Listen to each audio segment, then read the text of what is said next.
यार D block में आपके लिए सबसे इम्पोर्टेंट है 3D ब्लॉक।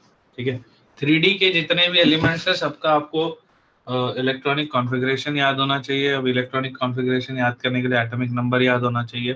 ठीक है, एंड उसके बाद आपको 4D 5D के साथ कुछ कुछ ट्रेंड्स याद रखने हैं। ठीक है, तो वो देखते हैं अपन। Now, the copper, silver, and gold have completely filled set of d orbitals, yet they are considered as transition metals. Why? बस फास्ट क्वेश्चन है सारा। Anomalous configuration and copper and chromium. इसमें किसी को डाउट है? डाउट है तो बताओ, फिर ये एक बार बात करें इस पे, या तो फिर आगे बढ़े। कॉपर और क्रोमियम का इलेक्ट्रॉनिक कॉन्फ़िगरेशन जो था उसमें आप लोग ये देख सकते हो। देखो, नॉर्मल अगर हम electronic configuration 3D1, 3D2, 3D3, 3D4 होना चाहिए था। क्रोमियम का 3D4 नहीं है, 3D5, 4s1 है। और वही कॉपर का 3D10, 4s1 है। तो इसका हम लोगों ने रीजनिंग दिया था कि जो हाफ फील्ड और फुल फील्ड ऑर्बिटल वाली कहानी थी, 3D3 4s2 के बाद वाला आना चाहिए था 3D4 4s2। 3D4 4s2 में आपका 4s जो है 4s फील्ड ऑर्बिटल है और 3D4 कुछ भी नहीं है। ठीक है, लेकिन अगर 4s2 में से एक इलेक्ट्रॉन 3D5 मतलब 3D में 4 में चला जाए तो वो 3D5 बन जाएगा और 4s2 से 4s1 बन जाएगा। तो दोनों के दोनों हाफ फील्ड हो जाएंगे। तो बस इतना ही कॉन्सेप्ट है कि हाफ फील्ड जो होता है वो ज्यादा स्टेबल होता है, एंड ज्यादा स्टेबल होता है इसलिए यहाँ पे आपका क्रोमियम 3D5 4s1 होता है जी। एडवांस के पर्सपेक्टिव से अगर इसकी मैं बात करूँ तो यार इसमें जो number of D generate orbitals जो अपन बोलते हैं डी ऑर्बिटल में, तो number of D generate orbitals आपके पास है 5। ठीक है, तो जो stability of half field and full field को लेके ऐसे तो कोई सवाल पूछेगा नहीं। ठीक है, बट अगर कोई पूछता भी है तो वो 3D जो हाफ फील्ड जो होता है या फुल फील्ड जो होता है, फुल फील्ड को तो हटा दो, फुल फील्ड तो स्टेबल है, आपको सबको समझ में आ रहा है क्योंकि वो सब भरा हुआ है। हाफ फील्ड के केस में सबसे ज्यादा नंबर ऑफ अनपेयर्ड इलेक्ट्रॉन है। ठीक है, तो नंबर ऑफ अनपेयर्ड इलेक्ट्रॉन ज्यादा होने के चलते वो इलेक्ट्रॉन्स के पास आप समझ लीजिए ज्यादा मल्टीप्लिसिटी बोलते हैं, जो अपना क्या नाम था वो, हंट्स रूल जो था। ठीक है, हंट्स रूल क्या कहता था, सबसे पहले सब में एक एक इलेक्ट्रॉन जाएगा, उसके बाद पेयरिंग होगा। तो जब आपके पास पांचों में अनपेयर्ड इलेक्ट्रॉन होते हैं तो उसकी केस में जो स्टेबिलिटी होती है, स्टेबिलिटी ज्यादा आ जाती है। ठीक है, और उसका एक्सप्लेनेशन वो बहुत ज्यादा डिटेल्ड एटॉमिक स्ट्रक्चर में, तो उसमें कोई ज्यादा पूछेगा नहीं। ठीक है, लेकिन अगर कोई पूछता है तो मैं तुम्हारे लिए एक आध क्वेश्चन अगर ऐसा कुछ होगा तो ढूंढ के निकालूंगा। बट इसमें इसको छोड़ के और कोई पूछा नहीं जाता। ये बहुत ही बचकाना है, मतलब अब ये जेई मेंस के लेवल का भी नहीं है, ये बचपन का चीजें है सारी। ठीक है, तो अगर आप लोगों को इसमें भी कहीं पे डाउट है इलेक्ट्रॉनिक कॉन्फ़िगरेशन में, तो यार आपको इलेक्ट्रॉनिक कॉन्फ़िगरेशन सारे लिख के देखने होंगे। आगे बढ़ते हैं। General characteristic of transition elements में except mercury which is liquid, ये सब फलाना फलाना टाइम पास है सब सारा। ठीक है, now their compounds are colored। colored क्यों होते हैं? Because of unpaired electron. Unpaired electron के चलते आपके पास जो ट्रांजिशन वाली कहानी होती है कि ट्रांजिशन एलिमेंट के जो इलेक्ट्रॉन्स है वो हायर एनर्जी स्टेट पे जाके नीचे लोअर एनर्जी स्टेट पे आते रहते हैं। तो because of that they are called transition elements and that's why they have their coloured compounds. तो अगर कलर्ड कंपाउंड किसी के नहीं है तो कौन है? उसमें आता है आपका जिंक। जिंक के कंपाउंड जनरली आपको कलर्ड नहीं मिलेंगे। ठीक है, बाकी most of the compounds are coloured. अब अगर आपके पास अनपेयर्ड इलेक्ट्रॉन है तो आप कह सकते हो कि कंपाउंड उसका कलर्ड रहेगा, लेकिन अगर आपके पास कंपाउंड कलर्ड है इसका मतलब ये नहीं हो सकता कि उसमें अनपेयर्ड इलेक्ट्रॉन होगा। फिर से रिपीट कर रहा हूँ स्टेटमेंट। अगर आपके पास अनपेयर्ड इलेक्ट्रॉन है, ठीक है, पैरामैग्नेटिक नेचर अपन बोलते हैं ना कई बार, अगर आपके पास अनपेयर्ड इलेक्ट्रॉन है तो उसका कंपाउंड कलर्ड होगा। लेकिन अगर आपके पास एक कंपाउंड है जो कलर्ड है इसका मतलब ये नहीं कि वो उसमें अनपेयर्ड इलेक्ट्रॉन होंगे। ठीक है, कलर के और भी रीजन हो सकते हैं। जस्ट फॉर एग्जांपल मैंगनीज जो है, manganese is a D block element. Manganese का एक जो आपका कंपाउंड है पर मैंगनेट। तो हाँ, एक मिनट होल्ड कीजिए मैं।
हाँ ठीक है, जाके देख के पता चलेगा।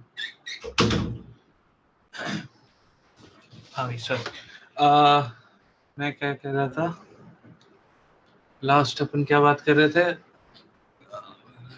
Copper transition, colour of compounds की बात कर रहे थे ना अपन। सर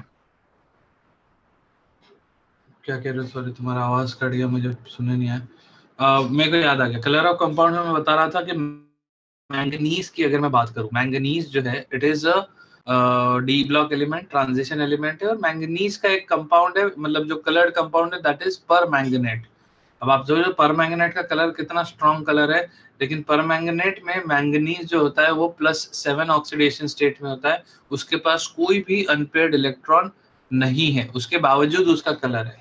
तो that's an example just to remember that कि जरूरी नहीं कि कलर है कंपाउंड का इसका मतलब उसमें अनपेयर्ड इलेक्ट्रॉन होना ही चाहिए, लेकिन अगर आपके पास इलेक्ट्रॉन अनपेयर्ड है दैट मींस उसमें कलर आपको दिखने की संभावना है। ठीक है, अभी उसका एग्जाम्पल के अनपेयर्ड इलेक्ट्रॉन है और फिर भी कलर नहीं है, तो ऐसा कोई एग्जाम्पल मुझे अभी याद नहीं। ठीक है, बट ऐसी कोई पॉसिबिलिटी हो सकती है क्या, मतलब रेयर ही है, अनपेयर्ड इलेक्ट्रॉन होने के बावजूद कलर नहीं है, ऐसी पॉसिबिलिटी बहुत कम है। ठीक है, तो मोस्ट ऑफ द कंपाउंड्स जिसमें अनपेयर्ड इलेक्ट्रॉन है they are coloured. Conductivity, density, ionisation energy, ये सब बकवास है, तब ये सब आपको लोगों को पता ही है यार, ये सब इनका कैसा ट्रेंड होगा। आयनाइजेशन एनर्जी की अगर मैं बात करूं तो यार ट्रांजिशन एलिमेंट के लिए जो है ये थोड़ा अगर देखोगे तो are higher than those of s block element but lower than the p block element, क्योंकि है तो सारे मेटल ही, ठीक है, लेकिन एस ब्लॉक जितने अच्छे मेटल नहीं है। In particular transition series, ionization energy increases gradually as we move from left to right, but this increase is not appreciable. और वो मतलब वो साइज का जैसा ट्रेंड था वो वैसा ही वाला है, तो इसलिए आयनाइजेशन एनर्जी के अराउंड कोई कुछ बात करता नहीं है ज्यादा। K2PtCl6 is a well-known compound, whereas corresponding nickel compound is not known. State a reason. This is because Pt+4 is more stable than Ni+4 and has the sum of 4 ionisation energies of PT is less than that. अरे यार ये क्या मतलब है, ये कोई ये answer कुछ लॉजिक वाला नहीं है। ठीक है, K2 PtCl6 इसलिए ज्यादा फेमस है because it is a cisplatin, it's a drug.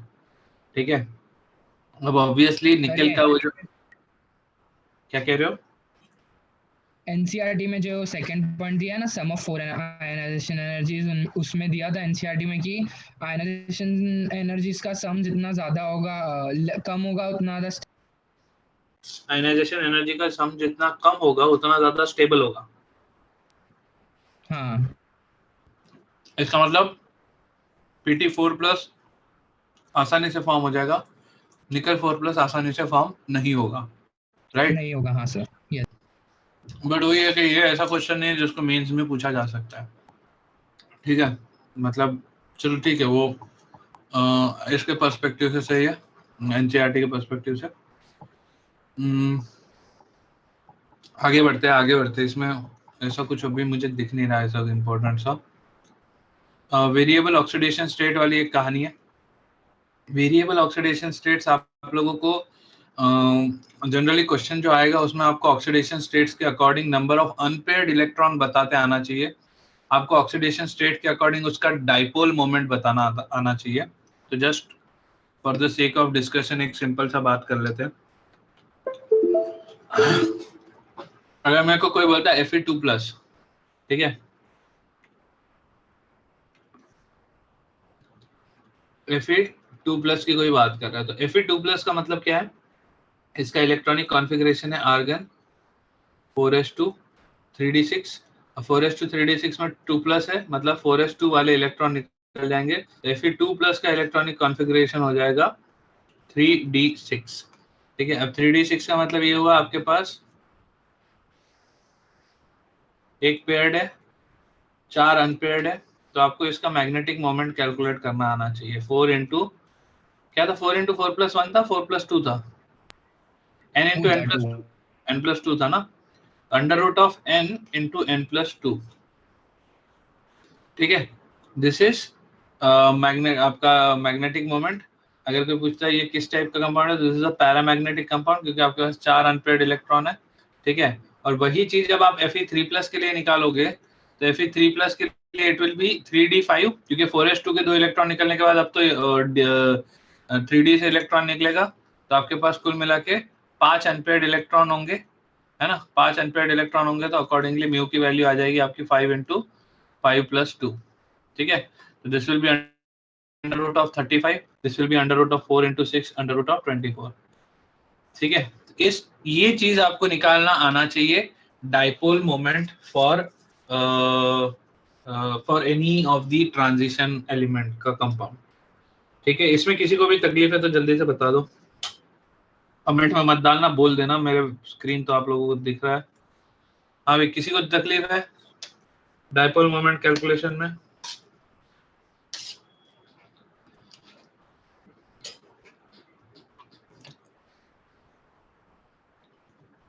अगर किसी को तकलीफ नहीं है तो जल्दी से मुझे एक डाइपोल मोमेंट बता दो।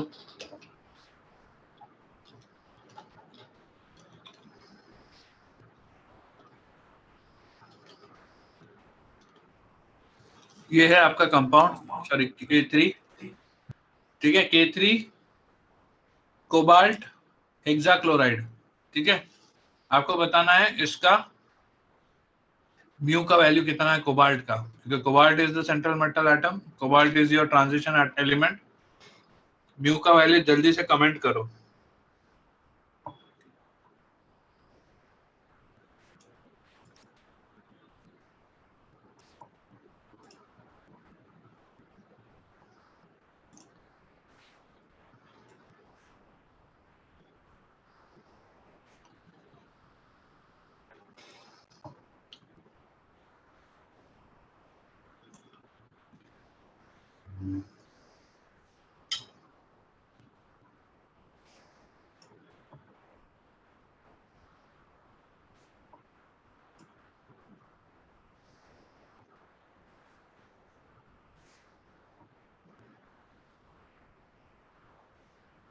हाँ भाई, सिर्फ हस्तांश का आंसर आया, बाकी लोग जल्दी से कमेंट करो भाई म्यू का वैल्यू।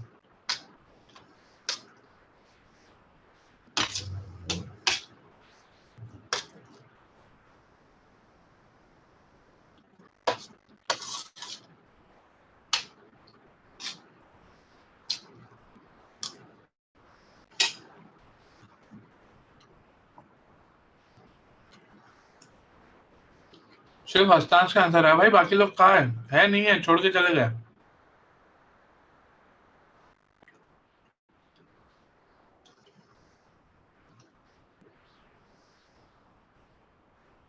हैंड रेस करो, जो जो क्वेश्चन को सॉल्व कर रहा है जल्दी से हैंड रेस करो।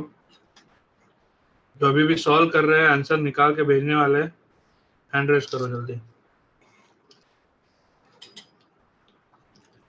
स्नेही और प्रियन, बाकी लोग सॉल्व भी नहीं कर रहे हैं। क्यों बैठे हो यार क्लास में? फिर क्लास में बैठ के जेई निकाल लोगे क्या?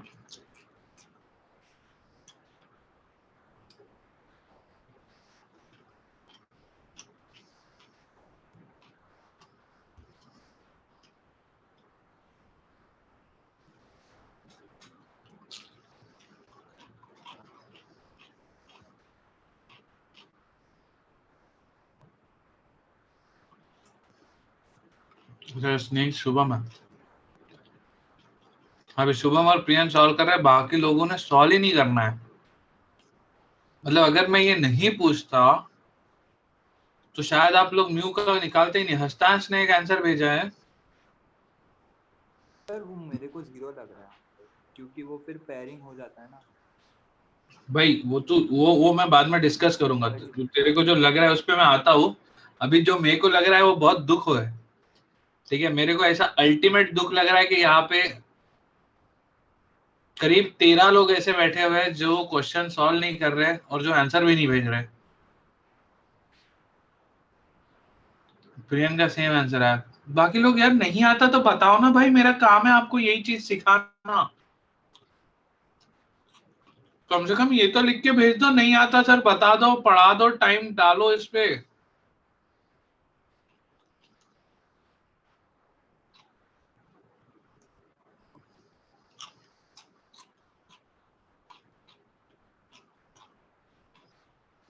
अरे इसमें पेयरिंग नहीं होगा ना सर, क्योंकि Cl तो वीक फील्ड लिगेंड है। करेक्ट, इसमें पेयरिंग नहीं होगा, बट ये चीज कितनों को नहीं आता, एक बार अब वो हैंड रेस करो जिन जिन को ये कॉन्सेप्ट नहीं आ रहा, इसमें म्यू का वैल्यू कैलकुलेट करना नहीं आ रहा, प्लीज हैंड रेस करो, हैंड रेस रखो यार। मंदार नहीं आ रहा तो कोई बात नहीं, और बाकी लोगों को, ऋषिका को प्रॉब्लम है, सागर को प्रॉब्लम है, बाकी और किसको प्रॉब्लम है? अबुजैद का आंसर आया 0, ठीक है। बाकी यार तुम लोग ऐसा दुखी कर देते हो यार, 2 लोग तो निकल लिए, कोई आज के सेशन में बैठने का मतलब नहीं है। चलो भाई देख लो एक बार जल्दी से कैसे करेंगे। अब मेरे पास है कोबाल्ट हेक्साक्लोराइड, ठीक है।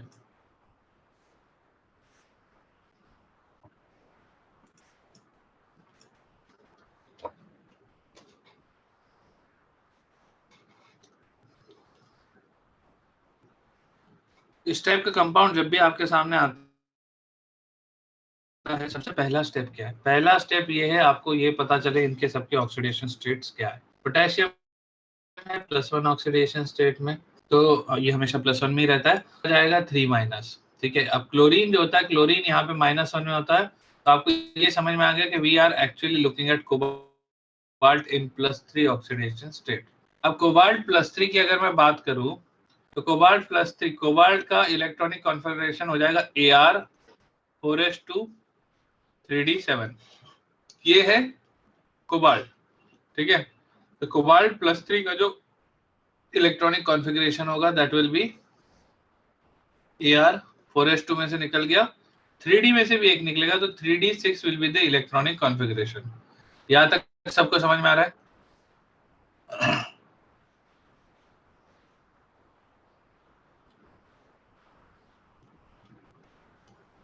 ठीक है।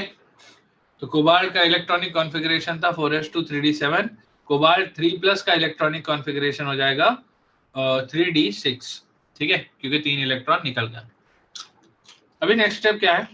नेक्स्ट स्टेप आपको ये सोचना है कि ये जो कंपाउंड है इसमें किस टाइप का लिगैंड लगा हुआ है, ठीक है। तो लिगैंड 2 टाइप के हो सकते हैं, या तो फिर स्ट्रॉन्ग फील्ड लिगैंड हो सकता है, या तो फिर आपका वीक फील्ड लिगैंड हो सकता है, ठीक है। अब बोलोगे कोऑर्डिनेशन का पार्ट है, भाई डी ब्लॉक कोऑर्डिनेशन एक ही चीज है, ठीक है। तो स्ट्रॉन्ग फील्ड लिगैंड अगर कोई बोले, जस्ट इन केस अगर आपको याद नहीं रहता कि स्ट्रॉन्ग फील्ड लिगैंड कौन कौन होंगे, तो आप लोग एक जनरल याद रख सकते हो। याद रखने के लिए एक जनरल चीज है अमोनिया साइनाइड कार्बन मोनोऑक्साइड, ये डेफिनेटली मतलब अनडाउटेडली ये स्ट्रॉन्ग फील्ड लिगैंड है, ठीक है। Ammonia cyanide carbon monoxide. इसके बाद EDTA जो है इसको भी गिना जाता है कई बार स्ट्रॉन्ग फील्ड में। EN जो होता है, ये EDTA तो चलो हटा ही दो यार, ये हेक्साडेंटेट, इसके बारे में ज्यादा बात नहीं करेंगे। EN का बात जो है इथिलीन डायमीन जो होता है, बाइडेंटेड लिगैंड, इसको भी स्ट्रॉन्ग फील्ड में गिना जाता है, लेकिन इसमें स्ट्रॉन्ग फील्ड के अराउंड कीलेशन जो होता है, मतलब साइक्लिक होता है, उसके चलते भी इसके आप बोलते हो स्ट्रेंथ ज्यादा होती है। लेकिन अमोनिया CN- कार्बन मोनोऑक्साइड, ये 3 तो आपको हमेशा याद रखने के ये आपके स्ट्रॉन्ग फील्ड लिगैंड है। अब रही बात हैलाइड्स की, तो सारे के सारे हैलाइड्स जो है they are all weak field ligand, कोई भी हैलाइड स्ट्रॉन्ग फील्ड लिगैंड है ही नहीं, ठीक है। इतना याद रख सकते हो, इतनी बेसिक चीज है, ठीक है। बाकी को लेके थोड़ी चीजें कंफ्यूजिंग रहेगी तो चलेगा, बट स्ट्रॉन्ग फील्ड हमेशा ये, ठीक है। इथिलीन डायमीन को आप स्ट्रॉन्ग फील्ड में रखोगे बिकॉज वो बाइडेंटेट है और उसमें किलेशन का प्रॉपर्टी है। हैलाइड्स आपके सारे के सारे वीक फील्ड है, OH- वीक में आएगा, तो बाकी सबका इतना आपको टेंशन लेने की जरूरत नहीं है। तो अब मेरे पास जो लिगैंड है that is Cl- which is a week field ligand. तो वीक फील्ड लिगैंड जब है तब पेयरिंग एनर्जी जो होती है, pairing energy is greater then, उसको क्या बोलते हैं, आपका जो क्रिस्टल फील्ड थ्योरी में अपन इसको पढ़ते हैं, ऊपर इसके 2d ऑर्बिटल, नीचे 3d ऑर्बिटल, इसके बीच का जो difference energy delta crystal field stabilisation energy है ना, पर ऑक्टाहेड्रल। सही बोल रहा हूँ क्या? Yes sir.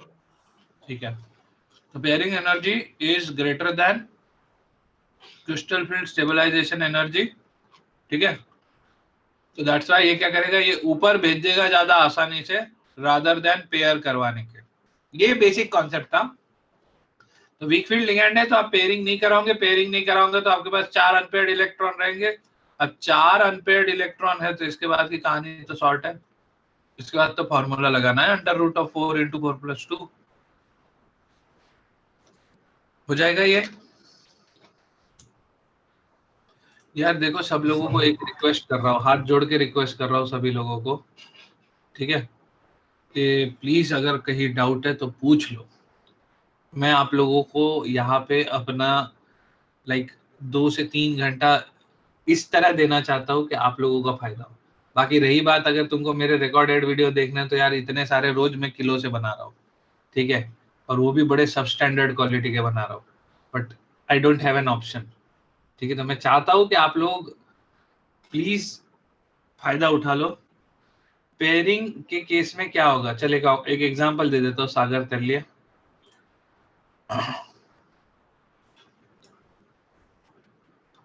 सर पेयरिंग में तो 0 हो जाएगा ना डीएम हैं? अगर Cl6 के जगह पे कुछ और डाल देंगे 6, तो फिर वो अगर स्ट्रॉन्ग फील्ड लिगैंड होगा तो 0 हो जाएगा ना DM. Correct.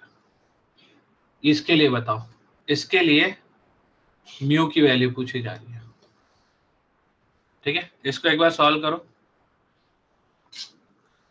Cyanide is a strong field ligand.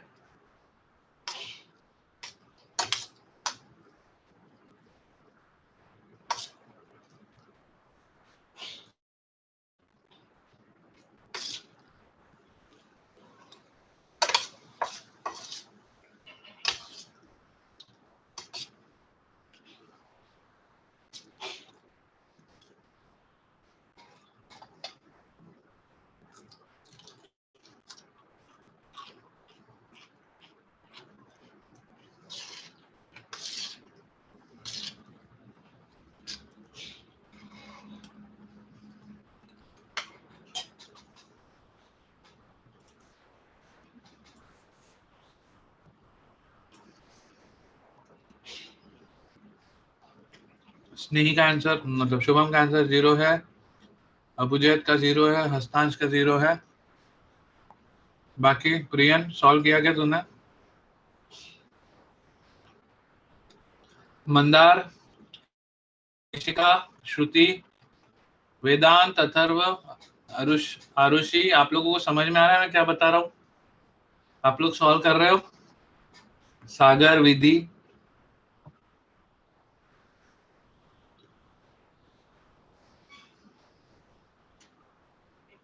परमेश्वर का है, परमेश्वर करो, ट्राई करो, कोई बात नहीं, मैं बैठा हूं भाई तुम्हारे साथ आज।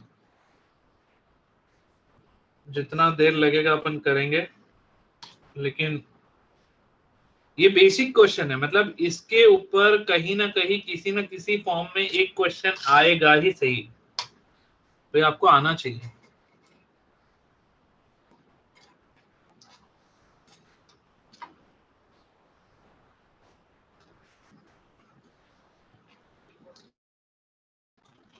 परमेश्वर का है, किसी को पता है क्या? बाकी क्लासेस कोई अटेंड कर रहा है वो?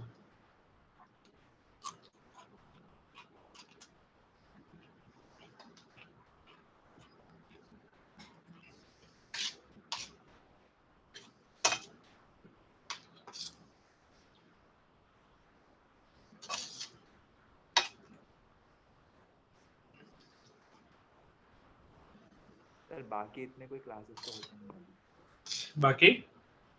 बाकी क्लासेस इतने होते नहीं है अभी। अच्छा, हो नहीं रहा। 1-2 दिन पहले मैसेज आया था उसका, मैं बोला क्लास तो अटेंड क्यों नहीं कर रहा, सबका 0 आ रहा है। सबसे पहला स्टेप क्या है? सबसे पहला स्टेप ऑक्सीडेशन स्टेट। पोटेशियम में +1 में होगा, है ना? पोटेशियम +1 है, 4 पोटेशियम है, तो यहाँ पे 4 माइनस है, 4 माइनस है। अब आपको पता है साइनाइड आयन है, साइनाइड आयन कितने? 6, तो ये 6 माइनस साइनाइड लाए तो आपका Fe has to be in +2 oxidation state. सबसे पहली चीज तो ये क्लियर हो रही है। अब Fe का इलेक्ट्रॉनिक कॉन्फ़िगरेशन क्या है? Argon 4s2 3d6। Fe2+ का इलेक्ट्रॉनिक कॉन्फ़िगरेशन क्या होगा? आर्गन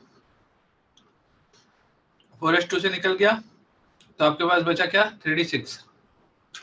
ठीक है, 3d6 कैसा दिखता है?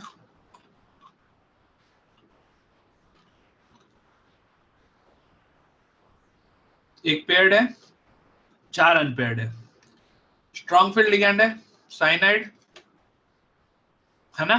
तो ये क्या करेगा? इनको पेयरिंग करवा देगा। तो नेक्स्ट स्टेप क्या होगा आपका? पीछे वाला आगे आ जाएंगे, मतलब पैर अप करके 3 पैर बन जाएंगे। 3 पेयर बन जाएंगे, परफेक्ट। तो 3 पेयर बन गए।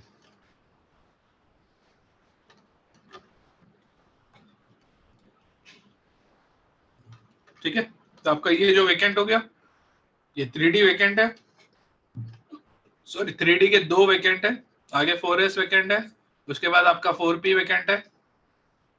This is 3D 4s 4p। तो अब आपका जो 6 साइनाइड आएंगे, 6 साइनाइड अपने आप को इनके अंदर प्लेस करेंगे, बराबर है? तो आपको इस कंपाउंड का हाइब्रिडाइजेशन भी पता चल गया। ये अंदर के 2 D फिर S और P 3, तो this is D2sp3 inner orbital complex. पूछा नहीं है बट बता तो सकती है। अब आपके सारे के सारे इलेक्ट्रॉन पेयर्ड है, तो इसका मतलब क्या हुआ? म्यू की जो वैल्यू है that is 0। Yes Sagar, exactly इसीलिए मैं इस पे आया हूं। तो जो नेक्स्ट वो है, अभी सागर पेन मत उठाना, सॉल्व मत करना, ठीक है? ओरली सब लोग देखना इसको। अगला कंपाउंड है K3FeCN6। तो पहला जो था that was ferrocyanide, this is ferricyanide. अगर अब आप ध्यान से देखोगे, दिस इज +1, साइनाइड का 6 माइनस है, ये +1 है, ये +3 हुआ, तो यहाँ -3 या 6 माइनस, तो आप कह सकते हो आयरन आपका +3 में है।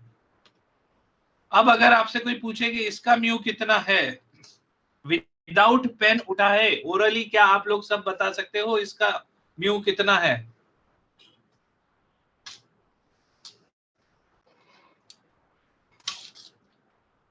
ओरली बताना है, बाकी ऊपर वाले का कैलकुलेशन देखो, देख सकते हो। वेरी गुड अबुजैद, सागर, करेक्ट आंसर।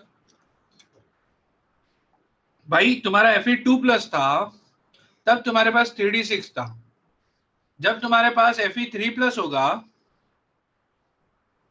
तो तुम्हारे पास 3d5 होगा। अब आप 3d5 में लगा लो दिमाग, 5 अनपेयर्ड इलेक्ट्रॉन है, 5 unpaired electron, strong field ligand आएगा, क्या करेगा? 4 को अनपेयर करा देगा, 4 को पेयर अप करा देगा। लेकिन 4 पेयर अप भले हो जाए, एक तो अनपेयर्ड रहेगा ही ना आपके पास, एक अनपेयर्ड रहेगा। अब इसको तो क्या चाहिए? 2 वैकेंट ऑर्बिटल चाहिए, दोनों वैकेंट है। तो आप बस यहाँ पे देखो, ये देखो, ये है 3D after pairing for Fe2+, Fe2+, और ये है 3D after pairing for Fe3+। Sagar sorry हाँ सागर, तुम्हारा ये सॉल्व हो गया इशू कि भाई स्ट्रॉन्ग फील्ड लिगेंड है, इसका मतलब ये नहीं हर बार आपका म्यू 0 होगा, नहीं बिल्कुल जरूरी नहीं है। लेकिन अब क्या आपको ये चीज समझ में आ रहा है? अब आप अपना दिमाग लगा के कैलकुलेट कर सकते हो। समझ में आ रहा है मैं क्या बोल रहा हूँ? डन, बढ़िया। अभी आप बोलोगे कि ये हर जगह ये चल जाएगा काम, देखो 90% जगह चल जाएगा, ठीक है? कुछ जगह काम खराब होगा, और वो जहाँ पे काम खराब होगा वो अपन उसको एक्सेप्शन में गिन लेते हैं, फिर अपना किसके लिए क्या बोलते हैं, कोऑर्डिनेशन कंपाउंड के एक्सेप्शंस में अपन उनको लेके जाते हैं, चले जाते हैं। जस्ट इमेजिन कॉपर का अमीन कॉम्प्लेक्स, कॉपर 2+ का अमीन कॉम्प्लेक्स जो है, इसके लिए अगर मैं फिगर आउट करूं कि इसका हाइब्रिडाइजेशन क्या होगा, जरा बताना मुझे। थियोरेटिकली क्या होगा वो बताना, और एक्चुअल क्या है वो भी बताना। Cu3+ Cu NH3 सॉरी हाँ NH3 ट्वाइस होगा, NH3 ट्वाइस होगा ना। ये छोड़ दो, ये छोड़ दो, ये छोड़ दो, इसमें कोई मतलब ही नहीं करते। D7 चाहिए मेरे को। D7 जो है, D7 इलेक्ट्रॉनिक कॉन्फ़िगरेशन में स्ट्रॉन्ग फील्ड लिगेंड चाहिए। ठीक है, D7 में स्ट्रॉन्ग फील्ड लिगेंड कौन था? कोबाल्ट का अमीन कॉम्प्लेक्स था शायद वो।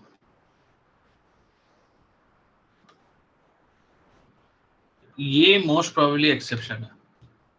एक्सेप्शन है ना इन द सेंस, या एग्जैक्टली नहीं, 3+ नहीं, कोबाल्ट 2+। सर कोबाल्ट 2+ में भी जाता है। कोबाल्ट 2+ में भी जाता है, 3+ में भी जाता है। 3+ हो जाएगा 3D6, इसमें कोई इशू नहीं है। D7 वाला एक्सेप्शन था, कंफर्म कर लेना अभी गूगल करके। कोबाल्ट 2+ तुम्हारा D7 में होगा। Cobalt is argon 4s2 3D7 बराबर है। कोबाल्ट 2+ रहेगा आपका आर्गन 3D7। अब कोबाल्ट 2+ का अमीन कॉम्प्लेक्स बोला जा रहा है। ठीक है, अमीन कॉम्प्लेक्स मतलब स्ट्रॉन्ग फील्ड लिगेंड है आपका अमीन। आप बोलोगे कि यार देखो 3D7 है,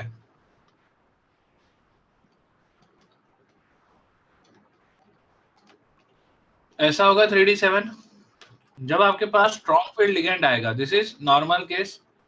ठीक है, दूसरा केस होगा जब आपके पास स्ट्रॉन्ग फील्ड लिगेंड आएगा, तो स्ट्रॉन्ग फील्ड लिगेंड आने पे आप बोलोगे पेयरिंग करवा दो, ये पेयर्ड है, ये पेयर्ड है, इसको मैंने पेयर करवा दिया।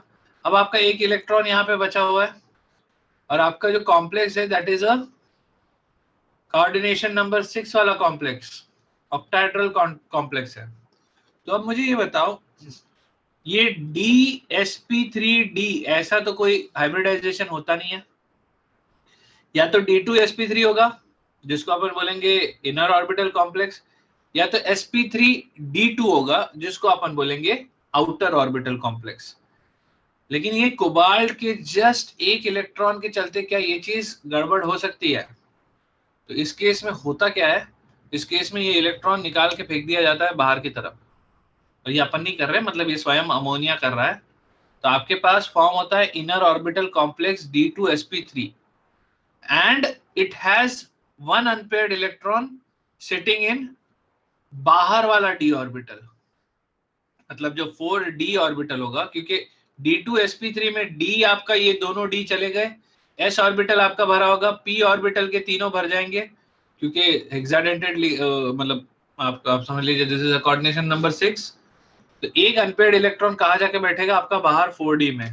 तो जल्दी से एक बार इसको सर्च करो, कोबाल्ट का हेक्सामीन कोबाल्ट 2 का डाइपोल मोमेंट कितना होगा? कंफर्मेशन दो जल्दी से मुझे।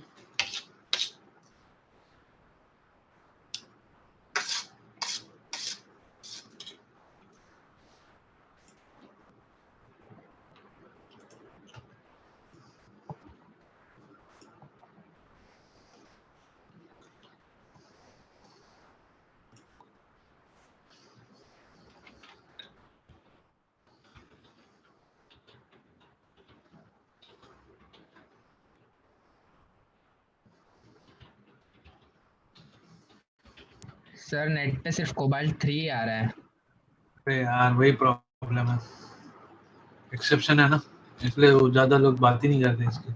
एक है सर, है देखो नीचे।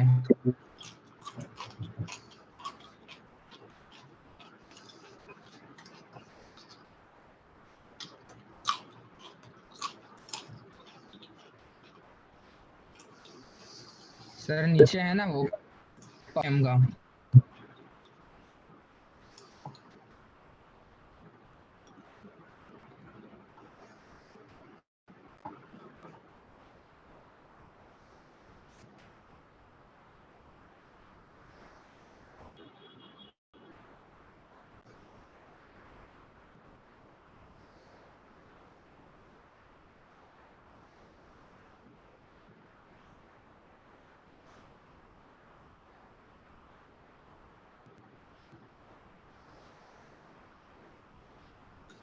ज़्यादा नीचे आ गया, कुछ और नहीं दिख रहा है इसमें।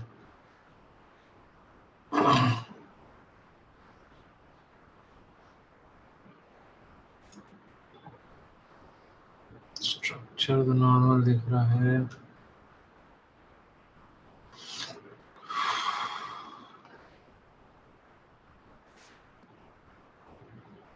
डाइपोल मोमेंट ऐसा कोई वर्ड नहीं दिख रहा है इसमें।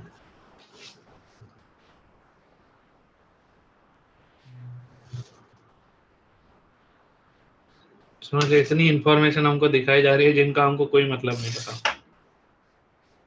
सर COH2O6 भी एक कुछ तो एक्सेप्शन है ना? COH2O6 ऊपर चार्ज कितना है? +3 है वो, कुछ तो एक्सेप्शन वो आउटर होना चाहिए था, इनर होता ऐसा कुछ तो है। Hexa aqua cobalt 3 hybridisation.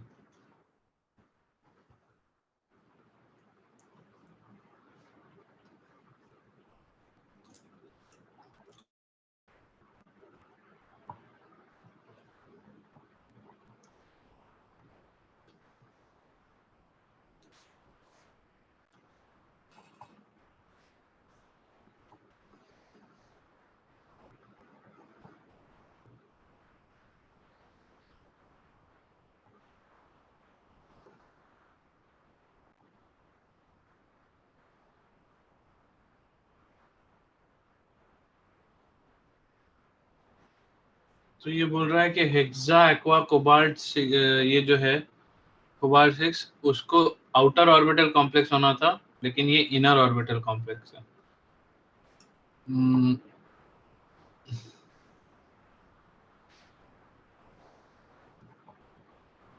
Inner ही होगा ना सर, H2O6 तो वीक है ना। नहीं, वीक है तो आउटर ऑर्बिटल होगा ना, वीक है तो वो पेयरिंग नहीं करवा अरे पाएगा। हाँ हाँ हाँ समझा। लेकिन वो बोल रहा है NH3 तो ठीक है यार, NH3 को लेके तो क्यों ही बता रहा है, पानी वाला नहीं बता रहा कोई।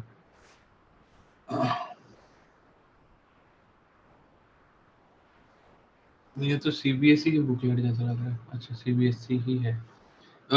इसमें लिखा हुआ है कि अपने CBSE में ये इसके बारे में कहीं पे NCERT में? नहीं, मैंने बस वो सॉल्यूशन नहीं देखा। अच्छा,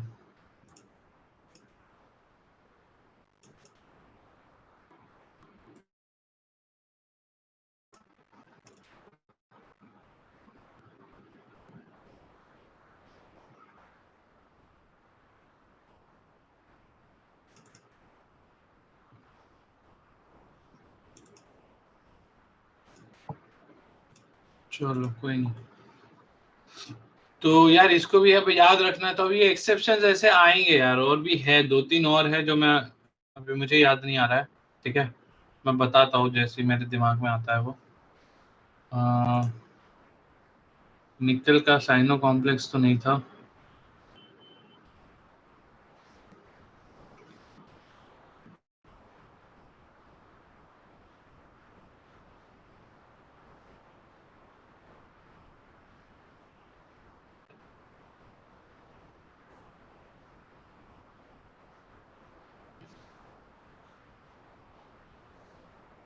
निकल साइनो कॉम्प्लेक्स DsP2 होना चाहिए। इतना ही इन्होंने अगर बोल दिया तो काम खत्म हो जाएगा। ये दिखा तो रहा है, ये DsP2 ही दिखा रहा है, तो टेक्निकल वो भी नहीं है। चलो बाकी सारी नॉर्मल ही लग रहा है। हाँ यार, ये वाटर वाला जो है इसने बस एक जगह पे मेंशन किया है, वो भी इसके ऊपर पूरा पे, तो थोड़ा सा मैं कंफर्म नहीं बता सकता, बट है ऐसा कुछ तो है। चलो ठीक है, इसको देखते हैं अपन आगे। आई होप सब लोगों को, अभी जितने भी लोग बैठे हैं उनको बेसिक आइडिया तो लग रहा है कि यार अपन किस हिसाब से किसी भी एलिमेंट के लिए ये निकाल सकते हैं, उसके इलेक्ट्रॉनिक कॉन्फ़िगरेशन को देख के डाइपोल मोमेंट कैसे निकाल सकते हैं। ठीक है, अभी आगे बढ़ते हैं अपन।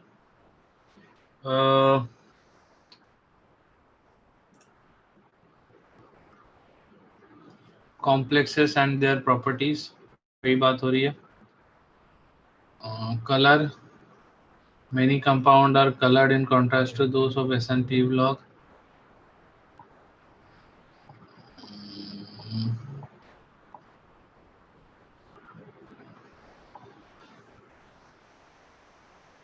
जिंक सल्फेट वाइट है, टाइटेनियम ऑक्साइड वाइट है.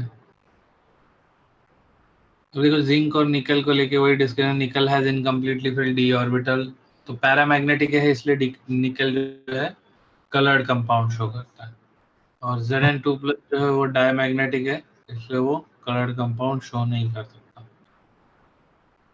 सर हाँ, कोऑर्डिनेशन कंपाउंड्स में ऐसे ही क्वेश्चंस थे कि एक कंपाउंड दिया था और उसका कलर पूछा था. क्वेश्चंस कैसे करते हैं? कलर पूछा था ना. हाँ, कलर पूछा था. उसमें कुछ ऐसा मेंशन किया था उसने, क्या कौन सा कलर एब्जॉर्ब करता है या कुछ. मैं क्वेश्चन भेजूं? हाँ भेजना.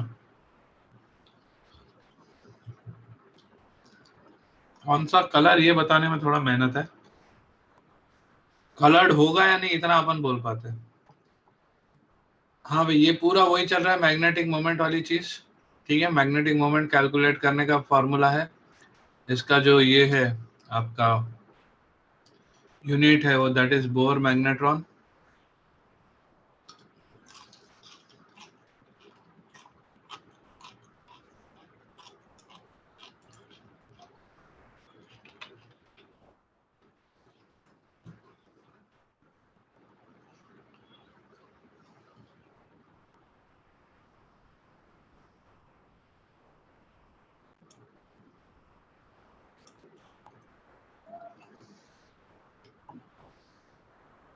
नॉन स्टोइकियोमेट्री, अलॉय फॉर्मेशन, ये सब चलो ठीक है. अलॉयज के अराउंड ऐसे कोई खास क्वेश्चन आने नहीं वाले. तो इसके बाद सीधा ये इम्पोर्टेंट कंपाउंड्स की तरफ बढ़ गए. सर आप कलर बोल रहे थे ना अभी, वो एनसीईआरटी है ना, उसमें सर हर आयन जो है ना वो क्या कलर देगा वो दिया हुआ है. हर आयन क्या कलर देगा दिया हुआ नहीं. ये देखो अभी क्वेश्चन देखो, an ion M2+ forms complex. ठीक है, इस टाइप के कॉम्प्लेक्स बना रहा है. Match the complex with appropriate सीधा एप्रोप्रिएट कलर पूछ लिया इसने. के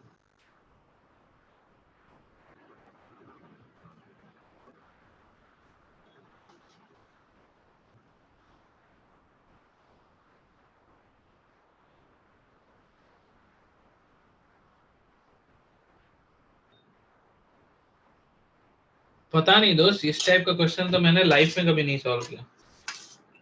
सर ये वो कलर व्हील से सॉल्व करते हैं. क्या कह रहा है कलर व्हील से सॉल्व करते हैं यार? कलर व्हील से तो तब सॉल्व करता है जब तू उनको बोलेगा कि ये एब्जॉर्ब हो रहा है तो ये कलर एमिट होगा. अगर स्ट्रॉन्ग फील्ड है तो वो हायर फ्रीक्वेंसी एब्जॉर्ब कर सकता है, वैसा कुछ तो था. अच्छा, सर इसमें वैसा होगा ना कि स्ट्रॉन्ग फील्ड है तो फिर ज्यादा फ्रीक्वेंसी का लाइट, या फिर हो सकता है ऐसा तुम लोग बोल रहे हो तो उस हिसाब से मेरे को बताओ स्ट्रॉन्ग फील्ड कौन है इसमें. तो सिर्फ इथिलीन डायमीन ही स्ट्रॉन्ग फील्ड है. हाँ तो सर उसका तो हाईएस्ट जो भी होता है वो आएगा ना. तो अगर वो हाई फ्रीक्वेंसी का लाइट एब्जॉर्ब कर रहा है तो लो फ्रीक्वेंसी का लाइट एमिट करेगा. हाँ सर. सर तो फिर तो दूसरे वाले का ब्लू होना चाहिए, EN3 का. ब्लू एन की फ्रीक्वेंसी ब्लू की फ्रीक्वेंसी लो थोड़ी होती है, ब्लू की तो फ्रीक्वेंसी हाई होती है. रेड की फ्रीक्वेंसी लो होता है. तो ऐसा एलिमिनेशन सॉर्ट ऑफ किया कि EN में अगर ऑप्शन मेरे पास ब्लू और रेड ही थे, तो अगर उसने ब्लू एब्जॉर्ब किया तो ऑरेंज दिखाएगा और ग्रीन एब्जॉर्ब किया तो रेड दिखाएगा. तो वैसे ग्रीन एब्जॉर्ब किया, ग्रीन भी कंपैरेटिवली हाई फ्रीक्वेंसी है, तो ग्रीन एब्जॉर्ब किया और रेड दिखाया. तो वैसे फिर शॉर्ट डाउन हुआ सिर्फ बी और सी में. ये क्वेश्चन कहाँ पे आया था? ये मॉड्यूल है. अच्छा, 2 मिनट में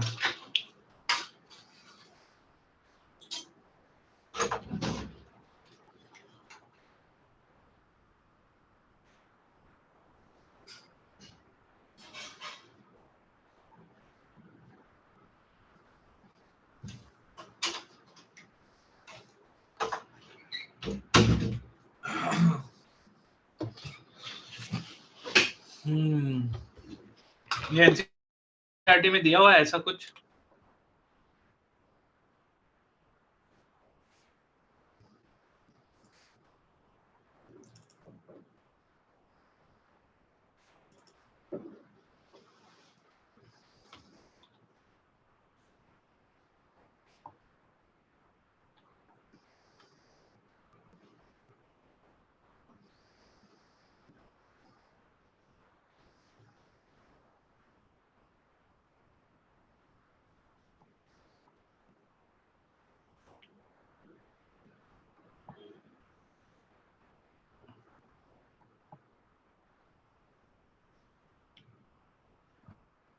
सर इसमें शायद उससे ही करना है सर कि एसएफएल रहेगा तो हाई फ्रीक्वेंसी का लाइट लो फ्रीक्वेंसी का लाइट एमिट कर। अगर कलर एब्जॉर्ब्ड होता है तो आप एमिटेड बताते हो यार वो व्हील के यूज करके, ठीक है सर उसमें आई थिंक फ्रीक्वेंसी के हिसाब से ही मतलब ये करना है गैस, क्योंकि रेड ब्लू ग्रीन दिया है तो रेड का फ्रीक्वेंसी सबसे कम होता है ना। तो सर फिर तो एसएफएल वही उसको ही ये करेगा एमिट। अच्छा चल ठीक है, तो अब उस हिसाब से तू ये सोच, आ गया, तो उस हिसाब से ये सोच वाटर वाला कॉम्प्लेक्स और ब्रोमाइड वाला कॉम्प्लेक्स, इनमें से तेरा कौन ग्रीन शो करेगा और कौन ब्लू शो करेगा? अगर मैं बोलता हूँ बी और सी में से आंसर है, क्योंकि रेड की फ्रीक्वेंसी लो है, हाई फ्रीक्वेंसी वाला एब्जॉर्ब हुआ तो लो फ्रीक्वेंसी वाला एमिट हो रहा है। सर वो तो स्पेक्ट्रोकेमिकल सीरीज से आ जाएगा ना। वो कैसे? स्पेक्ट्रोकेमिकल H2 और Br में से तेरा जो भी स्ट्रॉन्गर होगा तो उसके हिसाब से बताएगा, बराबर है? H2 हाँ सर, H2 स्ट्रॉन्गर है ना सर, हैलाइड्स का सबसे कम होता है। ओ डोनेटिंग समझा, तो आंसर क्या है इसका? सी है। हाँ सर, बीआर मतलब सबसे ये करेगा तो हाईएस्ट करेगा तो हाँ सर बी आएगा ग्रीन। हाँ बी है। बी है आंसर। यस सर, सर पूछ लो ना उनसे। यस सर बी है। बी है। लिगैंड वाले केस में, लिगैंड में ब्रोमाइड स्ट्रॉन्गर लिगैंड है वाटर के कंपैरिजन में? नहीं सर कम है, वही तो बोल रहा था कि बीआर डब्ल्यूएफएल है और H2O एसएफएल है। मतलब एसएफएल नहीं है पर वो स्पेक्ट्रोकेमिकल सीरीज। हाँ ठीक है सर, हमको वो स्पेक्ट्रोकेमिकल सीरीज लिखा था, मतलब ऑर्डर में आता है तो EDTA तक उसमें एसएफएल रहता है, फिर उसके नीचे सब डब्ल्यूएफ। ठीक है, सही है। तो उस लॉजिक के हिसाब से तुम्हारा वाटर के केस में जो होगा, तो यार वाटर के केस में ब्लू क्यों निकला? ब्लू की तो फ्रीक्वेंसी ज्यादा होती है ना ग्रीन से। हाँ सर, तो वाटर ने ऑरेंज को एब्जॉर्ब किया रहेगा और ईएन ने नहीं बीआर ने रेड को एब्जॉर्ब किया ना, तो रेड को एब्जॉर्ब किया तो ग्रीन निकला। अच्छा नहीं, ऐसा अज्यूम नहीं कर सकता शुभम, तो ऐसा सोच सबने एक ही फ्रीक्वेंसी की लाइट एब्जॉर्ब की। हाँ सर, इसमें बस एमिशन का देखना है शायद फ्रीक्वेंसी। सबने, हाँ वही मैं बोल रहा हूँ, सबने एक ही फ्रीक्वेंसी की लाइट एब्जॉर्ब की।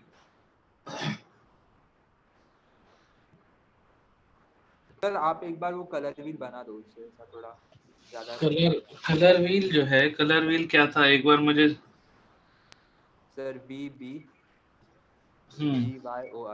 VBGYOR sir VB।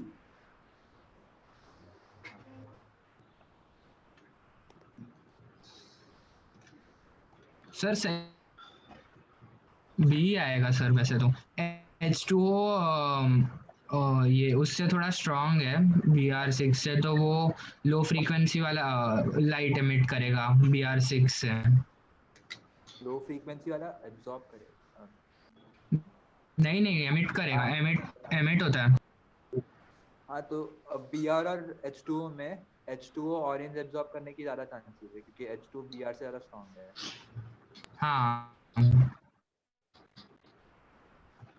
और ठीक H2O ब्लू एमिट ज्यादा करेगा क्योंकि लो फ्रीक्वेंसी ब्लू का है, और ग्रीन Br6 एमिट करेगा।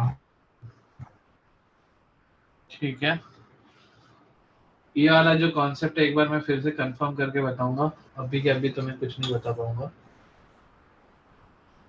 ठीक है, क्योंकि यहाँ पे मेरे को कुछ तो इश्यूज जो लग रहा है तो क्लैरिटी के बाद ही बता सकता हूँ, क्योंकि ये जनरिक। हाँ सर हमको तो कलर व्हील सिखाया ही नहीं था, हमको बस वो वेवलेंथ और फ्रीक्वेंसी के कंपैरिजन करने बोला था, क्योंकि वो डायरेक्टली ऐसे ये नहीं आता क्वेश्चन मोस्टली एग्जाम में कि ये कलर का लाइट एब्जॉर्ब हुआ करके। अच्छा, नहीं तो ये मतलब वही है, वो फ्रीक्वेंसी के अराउंड भी क्वेश्चन ऐसा सीधा नहीं आता है, वही मैं बोल रहा हूँ। चल देखते हैं एक बार, मेरे को और देखने दे फिर मैं ये वाला बताऊंगा, ठीक है ना, इसके अराउंड थोड़ा पता करने दे मुझे कलर वाला कहानी, ठीक है। क्या अपन एब्सोल्यूट ऐसा बता सकते हैं क्या, इसको देखेंगे अपन, ठीक है प्रियन, ये मेरे को एक बार याद दिला देना बाद में। तेरे पिछले वाले डाउट्स भी बाकी है ना, तुम पिछले क्लास में भेजे थे, यस सर। वो भी करते हैं आज खत्म करने के पहले। चलो आगे बढ़ते हैं अपन, इसको पहले कवर कर लेते हैं। अब इम्पोर्टेंट कंपाउंड्स में कॉपर सल्फेट है, ठीक है, तो ये बहुत ही जेनरिक रिएक्शन है कॉपर सल्फेट वाली। कॉपर सल्फेट का क्रिस्टल जो है, the solution of copper sulphate is concentrated and cooled when crystal of blue vitriol separates out. Commercially, it is prepared by action of hot dilute sulfuric acid on scrap copper in presence of air. ठीक है, तो ये एक reaction just पता होनी चाहिए, पूछेगा नहीं कोई ऐसा। फिर ये वाली कहानी भी एक क्लियर होनी चाहिए कि कॉपर सल्फेट जो एनाइड्रस फॉर्म में होता है दैट इज वाइट, ठीक है, एनाइड्रस कॉपर सल्फेट वाइट होता है, इसमें हल्का सा भी मॉइस्चर आ जाएगा तो वापस ब्लू कलर का हो जाएगा। The fifth water molecule is deep inside the crystal, is not easily lost. तो ये अच्छा, ये ठीक है, ये एक इन्फॉर्मेशन है कि 5H2 में 4H2 पहले निकलते हैं, बाद में 1H2 निकलता है, बट ठीक है, इसका कोई ऐसा एप्लीकेशन नहीं आएगा। एक्शन ऑफ एल्कलीज में कॉपर हाइड्रोक्साइड। अच्छा, आप लोगों को मैंने वो जो शीट है, एक सोल्यूबिलिटी चार्ट मैंने बनाया है,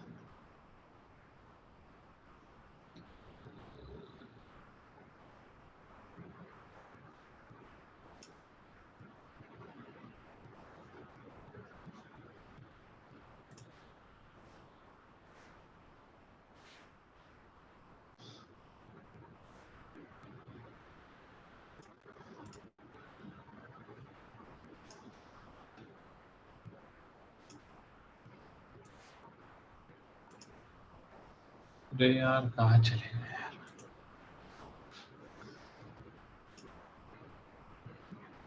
अबे यार,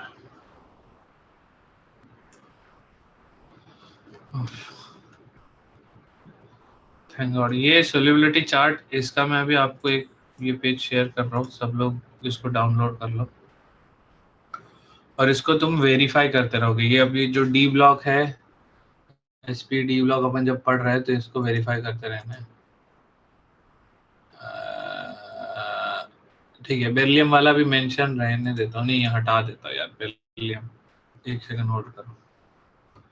इसका मैं बना रहा था लेकिन इसको मैं अभी लेके बहुत श्योर नहीं हूँ, इसको यहीं पे जोड़ देता हूँ, ठीक है, क्योंकि इसका मेरे को सारा मिला नहीं है। ये जब कंफर्म होगा उसी के बाद इसको अपन कंप्लीट गिनेंगे।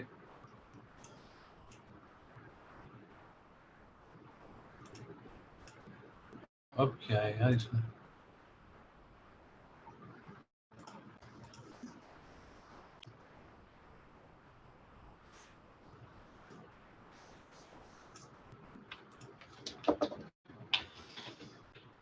मैं ये इसलिए बोल रहा था क्योंकि जो कॉपर हाइड्रोक्साइड है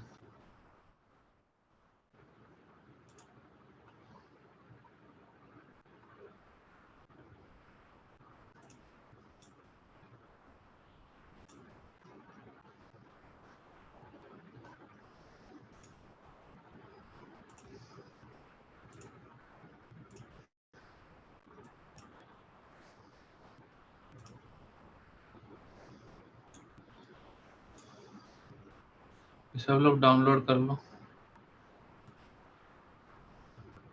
और इसको अभी किसी के साथ शेयर मत करना बस, ठीक है, क्योंकि ये अभी पूरी तरह वेरीफाइड नहीं है। तो मैं प्रॉपर ढंग से इसको बना के फिर अपना टेलीग्राम चैनल वैनल वो सारी चीज डाल के फिर शेयर करूंगा, ठीक है। प्रमोशन के लिए है ये चीजें।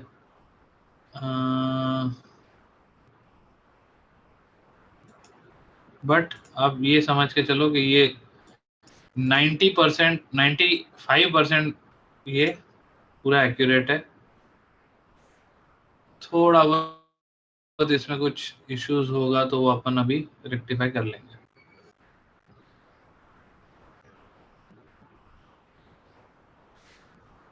अभी यहाँ देखो कॉपर हाइड्रोक्साइड, मुझे ये बताओ चेक करके CuOH ट्वाइस जो है वाटर सोल्यूबल है या वाटर इनसोल्यूबल है?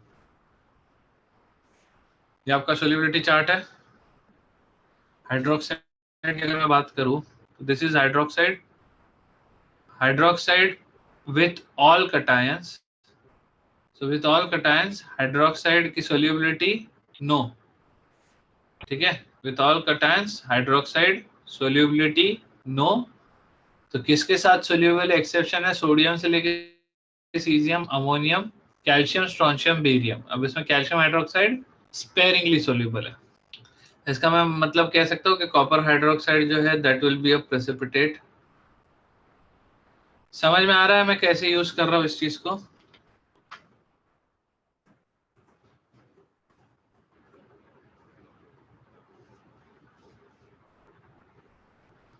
समझ में आया? कुछ इश्यू है तो बता दो भाई।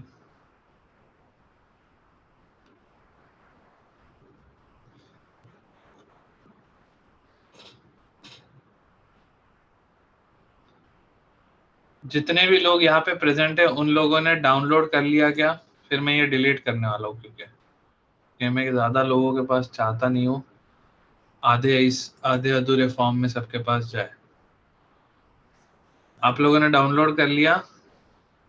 जितनों ने डाउनलोड कर लिया हैंड रेस कर लो जल्दी से।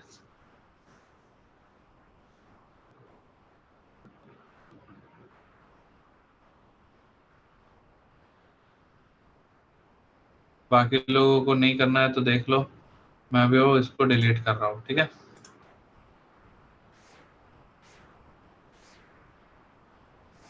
डन। सो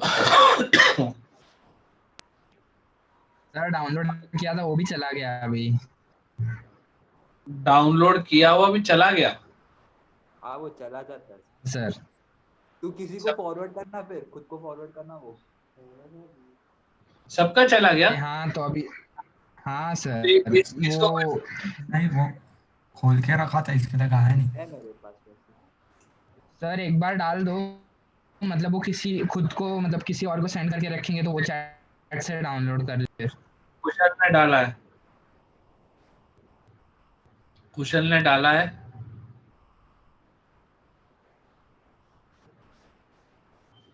कुशल है क्लास में? हाँ है सर। ठीक है कर ले भाई डाउनलोड।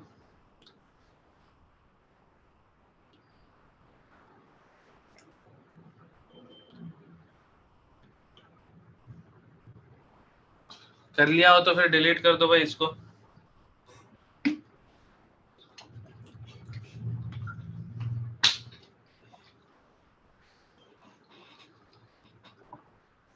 ठीक है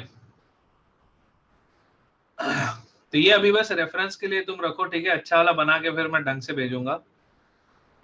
तो अब यहाँ पे इसके बेसिस पे जरा सोचो। आप सोल्यूबिलिटी बता सकते हो, ठीक है।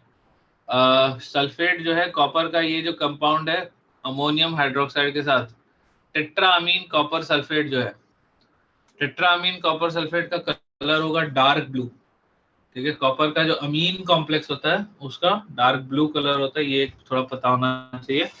उसके बाद copper sulphate plus potassium iodide gives CuI2, और ये जो CuI2 है ये CuI2 बाद में आगे डिसोशिएट हो जाता है into CuI2। So the liberation of iodine in this reaction is quantitative, therefore the reaction is used to estimate copper volumetrically. तो कॉपर सल्फेट का अगर आपके पास सॉल्यूशन है और उसमें कितना कॉपर है ये पता करने के लिए आप उसमें डालते हो पोटेशियम आयोडाइड, ठीक है। और अभी आपका पोटेशियम आयोडाइड डालने के बाद जितना आपका कॉपर सल्फेट होगा उसका half amount of iodine precipitate होगा। ये हाफ अमाउंट वाला चीज समझ में आ रहा है क्या, क्या बोलना चाहता हूँ?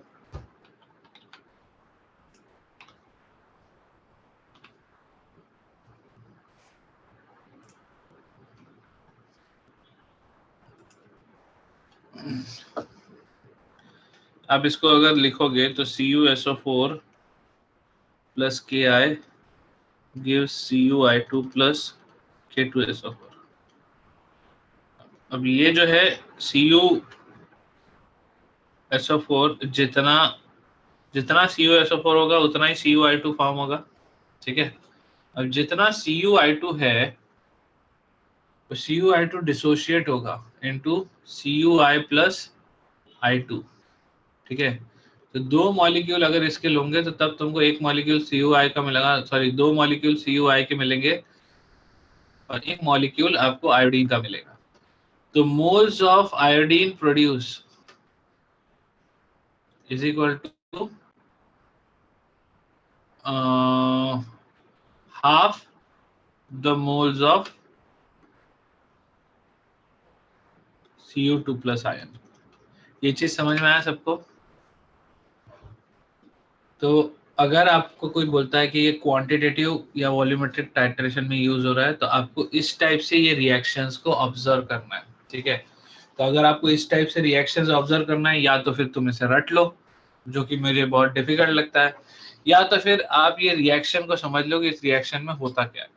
इस रिएक्शन में CuI2 जो फॉर्म हो रहा है क्यूप्रिक आयोडाइड, वो क्यूप्रिक आयोडाइड अनस्टेबल है इसलिए वो डिसोशिएट हो रहा है into cuprous iodide and iodine.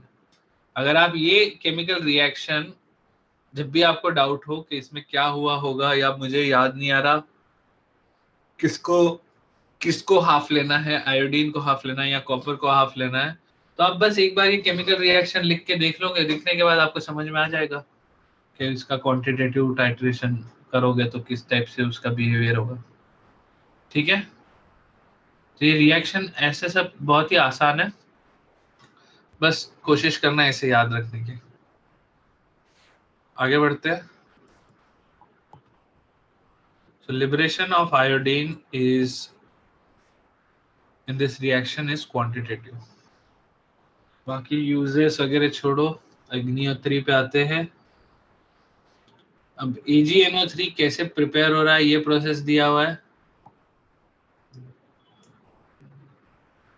अब ये जो रिएक्शन है आपको मैंने ऑलरेडी बताया था कि यार HNO3 के साथ जितने भी मेटल्स की रिएक्शन है उनको सेपरेटली एक पेपर पे लिख लो, ठीक है। क्या आप में से किसी ने ये काम किया है क्या अभी तक? कॉन्सेंट्रेटेड HNO3, मैं कॉन्सेंट्रेटेड H2SO4 के लिए भी नहीं बोला हूँ, HCl के लिए भी नहीं बोला हूँ, एक ही के लिए मैंने बोला है कॉन्सेंट्रेटेड HNO3 के लिए। कि कॉन्सेंट्रेटेड HNO3 की सारे मेटल्स जो थे इंपॉर्टेंट मेटल्स के साथ जो रिएक्शन थी उस रिएक्शन को आपको सेपरेटली एक जगह लिख के रखना है। प्लीज इसको सब ध्यान से ले लो, ठीक है। वो जहां पे भी आप सेपरेटली लिखोगे वो बड़ा इंपॉर्टेंट रहेगा आपके लिए। प्लीज इसे एक टास्क करके लिख लो अपने लिए। Reactions of metal and HNO3, उसमें भी आपको पता है HNO3 में भी बहुत कहानी आती है। डाइल्यूट HNO3 अलग प्रोडक्ट देगा, कॉन्सेंट्रेटेड HNO3 अलग प्रोडक्ट देगा, ठीक है। Ishika are you there? हाँ भाई अस्तांश, तुम कुछ बोलना चाहते हो? नहीं कुछ नहीं, ठीक है। इशिका तुमसे तो मैं एक्सपेक्ट कर रहा हूँ कि तुम ये इसका HNO3 वाली रिएक्शंस एक जगह लिख लोगी, ठीक है। एंड बाकी लोग जिन जिन को लगता है कि उन्हें याद रखना है वो लिख सकते हैं, ठीक है। सिल्वर नाइट्रेट अगर आपके पास आता है, इसको आप हीट करते हो एट 723 केल्विन, मतलब करीब करीब 450 डिग्री सेल्सियस पे, 450 डिग्री सेल्सियस पे अगर इसको हीट करते हैं तो ये पहले कन्वर्ट हो रहा है सिल्वर नाइट्राइट में, और उसको आगे हीट करोगे तो कन्वर्ट होगा सिल्वर प्लस NO2 में। आपका सिल्वर नाइट्राइट से सिल्वर सेपरेट करने का तरीका है, बहुत इफिशिएंट तरीका नहीं है लेकिन ठीक है, होता है, तो ये रिएक्शन आपको ध्यान रखनी होगी। NaCl plus AgNO3 gives AgCl बकवास है, NaPO3 AgNO3 Ag3PO4, मतलब ये सारी की सारी रिएक्शंस जो यहाँ पे है, क्या आप लोगों को अब सोल्यूबिलिटी चार्ट खोल के देखो जरा, क्या सोल्यूबिलिटी चार्ट को हम यूज करके ये काम आसानी से कर सकते हैं क्या? जस्ट अगर मैं बात करता हूं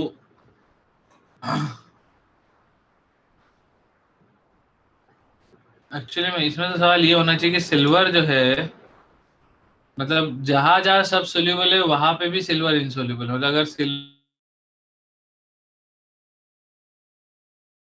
की कोई बात करता है तो सिल्वर सिर्फ नाइट्रेट, परमैंगनेट और डाइक्रोमेट, आप ये सोचो, नाइट्रेट, परमैंगनेट एंड डाइक्रोमेट छोड़ के बाकी ऑलमोस्ट सबके साथ इनसोल्यूबल है। मतलब इवन फ्लोराइड जो है, नहीं, फ्लोराइड के साथ आपका Ag+ सोल्यूबल है, तो आप देख रहे हो फ्लोराइड का यहाँ पे नहीं दिया, और यहाँ पे भी एक्सेप्शन में फ्लोराइड नहीं है। पर क्लोरेट जो है, पर क्लोरेट के साथ भी Ag+ इनसोल्यूबल है। यहाँ पे पर क्लोरेट वाली रिएक्शन है कि AgClO3 AgClO4 वाली कोई रिएक्शन नहीं है, ठीक है। बाकी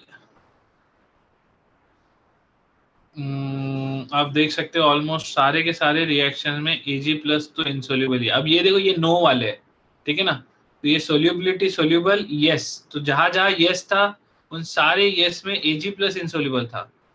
अच्छा, इसमें अभी ये एक है बाइकार्बोनेट और बाइसल्फाइड, इसके केस में भी Ag आपका सोल्यूबल है, ठीक है। बाइकार्बोनेट और बाइसल्फाइड ऑलमोस्ट सभी के सोल्यूबल है, ठीक है। इसमें भी जो एक्सेप्शन है, एक्सेप्शन ऐसा कुछ नहीं है, इसमें ये है कि NaCO3 की सोल्यूबिलिटी KHCO3 के कंपैरिजन में कम है, ठीक है। तो ये जो बात आती है, ये बात आपको आती है S ब्लॉक एलिमेंट्स, जब हम लोग पढ़ते हैं S ब्लॉक में ये बात आती है कि यार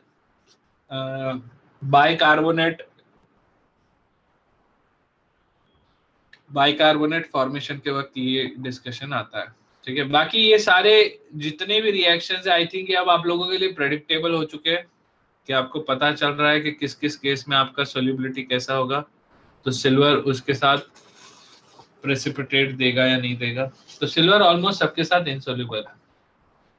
अब यहाँ पे एक्चुअली ये बताना चाहिए था भाई सिल्वर किस किस के साथ सोल्यूबल है, उनको छोड़ के बाकी सारे से सारे इनसोल्यूबल है।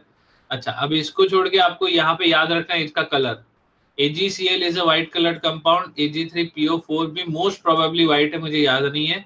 AgCrO4 is a yellow coloured compound, pale yellow, बहुत ही हल्का से येलो कलर है। Ag2S silver sulphide is a black coloured compound, और ये तीनों का मुझे कलर नहीं आता, ठीक है। तो ये एक बार आप लोग देख लेना।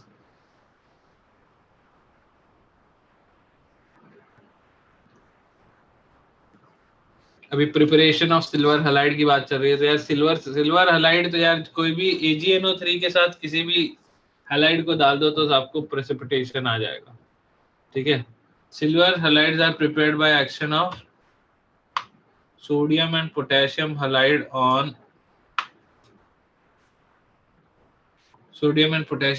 ऑन सिल्वर नाइट्रेट सॉल्यूशन, ठीक है। HF की रिएक्शन, HF सिल्वर ऑक्साइड के साथ रिएक्ट करके ऑक्साइड को डिस्प्लेस कर देता है, तो ये डबल डिस्प्लेसमेंट रिएक्शन है, ठीक है।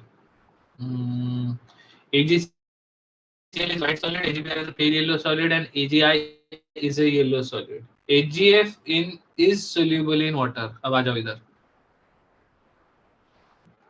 फ्लोराइड था, फ्लोराइड में देखो आप लोग देख सकते हो, फ्लोराइड में सोल्यूबिलिटी है, फ्लोराइड सबके साथ सोल्यूबल है except second A, Pb2+, Cu2+, Fe3+, Li+, Fe3+, Li+ sparingly soluble है। ये जो है 2A जो है, 2A की कहानी कुछ नीचे दी हुई है। तो फ्लोराइड में अगर आप देखोगे तो मैग्नीशियम, कैल्शियम, स्ट्रोंशियम, बेरियम, तो मैग्नीशियम, कैल्शियम, स्ट्रोंशियम, बेरियम, तो मैग्नीशियम और कैल्शियम फ्लोराइड इनसोल्यूबल है। स्ट्रोंशियम और बेरियम के फ्लोराइड जो है ये स्पेरिंगली सोल्यूबल है, ठीक है। लेकिन सिल्वर का जो फ्लोराइड है, सिल्वर का फ्लोराइड वाटर सोल्यूबल है। तो यहाँ पे वही देखा, silver fluoride is soluble in water whereas other halides are insoluble in water. AgCl dissolves in ammonia to form a complex. तो ये एक इंपॉर्टेंट रिएक्शन है, याद मत रखो, इतना ही याद रखो कि AgCl अमीन कॉम्प्लेक्स फॉर्म करके डिसॉल्व हो जाता है। AgBr is partially soluble and AgI is insoluble in NH4OH। ठीक है, तो अब ये इनका डिस्टिंक्शन है। वैसे तो डिस्टिंक्शन इनके कलर से हो जाता है, AgCl, AgBr, AgI फॉर्म हो गए, लेकिन आपका AgCl जो है वो अमोनिया में डिसॉल्व होता है, AgBr हल्का हल्का डिसॉल्व होता है, AgI डिसॉल्व ही नहीं होता।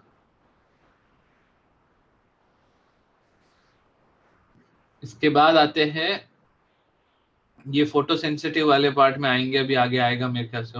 उसके बाद हम आते हैं मर्क्यूरी के हलाइड्स पे। तो मर्क्यूरी के दो हलाइड्स है, Hg2Cl2, जहाँ पे Hg is in +1 oxidation state and आपका बाकी Hg2+ भी होगा। तो Hg2, it can be prepared by mixing chloride solution with mercury 1 salt solution. This is called calomel। ठीक है, इस चीज को याद रखना है आपको। उसके बाद it can be also be prepared by heating। ये रिएक्शन आपको याद रखनी है, ठीक है। मर्क्यूरी इस टाइप के रिएक्शंस शो करता है, ये डिस्प्रोपोर्शनेशन टाइप के। ये एक्चुअली आपको याद रखना है, सॉरी आप इस वाले को याद मत रखो, ऊपर वाले को।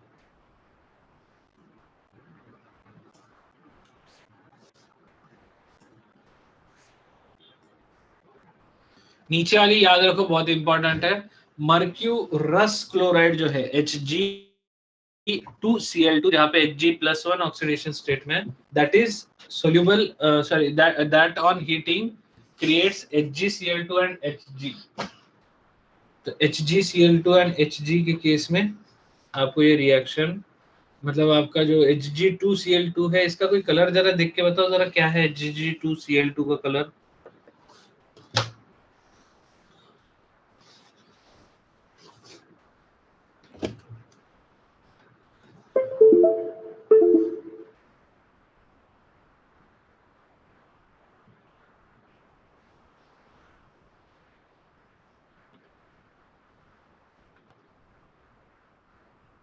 Hg2Cl2 का किसने कलर देखा? Most probably it's white coloured, but एक बार कंफर्म कर लो। येलोइश लिख रहा है, ठीक है।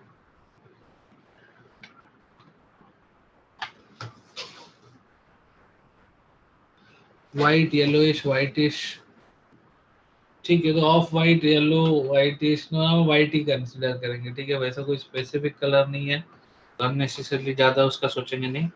लेकिन आपका जो ये Hg है, Hg is a black coloured compound, मतलब जब फॉर्म होता है तब ब्लैक कलर का दिखता है। तो आपको ये जो क्वेश्चन है, ये क्वेश्चन या ये रिएक्शन जो है वो कहीं ना कहीं स्टेटमेंट के फॉर्म में आ सकती है कि white coloured compound on heating became black coloured, ठीक है। इसलिए आपको ये याद रखना है। तो दैट इज फर्स्ट वन। और ये जो Hg2Cl2 वाली जो ये रिएक्शन है, ये रिएक्शन भी आपके लिए बहुत इंपॉर्टेंट है, इसको भी आपको याद रखना है, ठीक है। तो ये जो सिल्वर और सिल्वर का अमीन कॉम्प्लेक्स, जो अमाइड कॉम्प्लेक्स जो भी बोलो इसको, ठीक है, सिल्वर का NH2- के साथ जो कॉम्प्लेक्स है, ये दोनों का कॉम्बिनेशन भी ब्लैक है।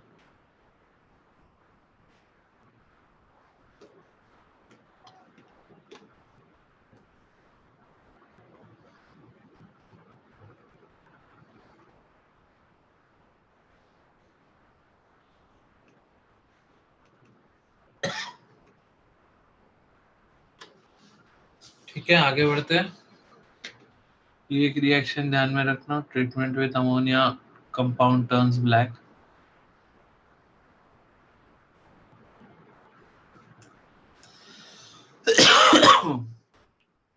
बाकी में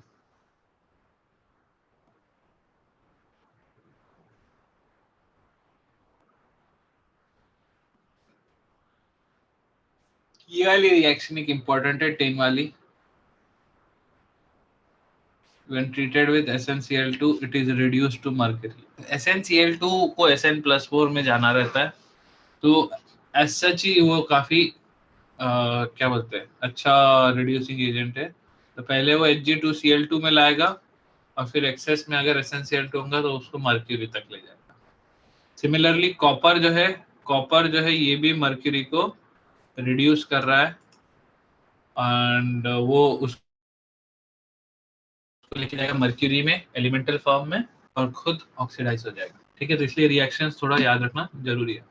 मर्क्यूरी टू आयोडाइड, ठीक है। अब आयोडाइड का ये जो रंग है, ये रिएक्शन याद रख लो, लेकिन ये रंग आपको याद रखना है, बहुत ही मतलब ये बहुत इंपॉर्टेंट है।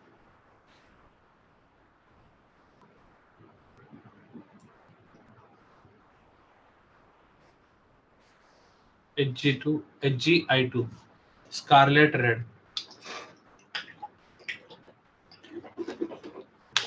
अच्छा, अब एक बार जल्दी से सोल्युबिलिटी चार्ट खोलो, हैलाइड्स में आ जाओ ऊपर।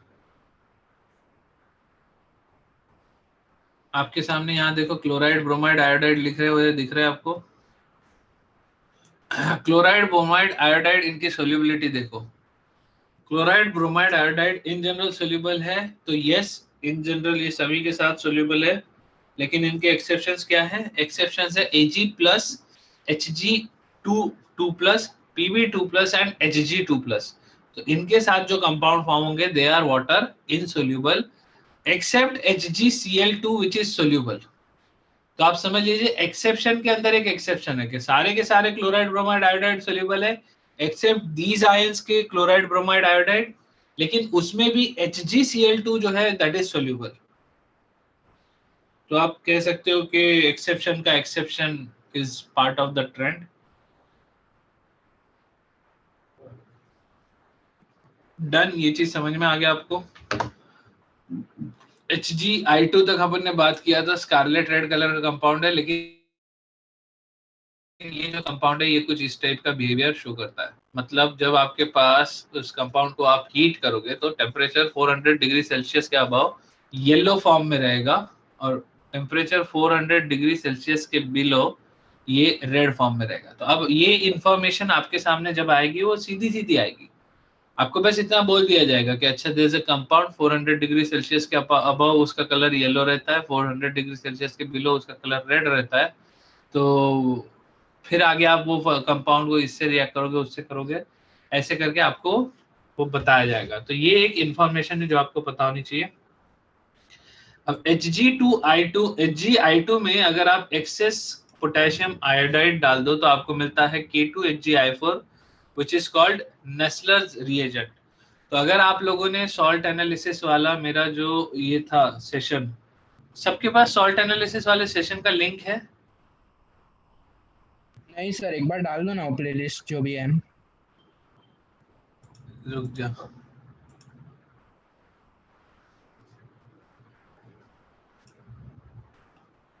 प्लीज आप लोग ये सॉल्ट एनालिसिस के जो सेशन है ये कर लो। सर उसमें थोड़ा DNF ब्लॉक का भी आ जाता है ना, कलर्स का। हाँ, डी ब्लॉक तो आ जाता है, एफ ब्लॉक नहीं आता।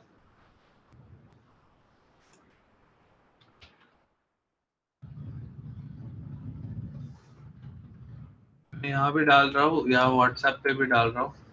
प्लीज कोशिश करो यार ये सेशंस पूरे देख लो। मैंने पिछले टाइम भी इस चीज को बोला था।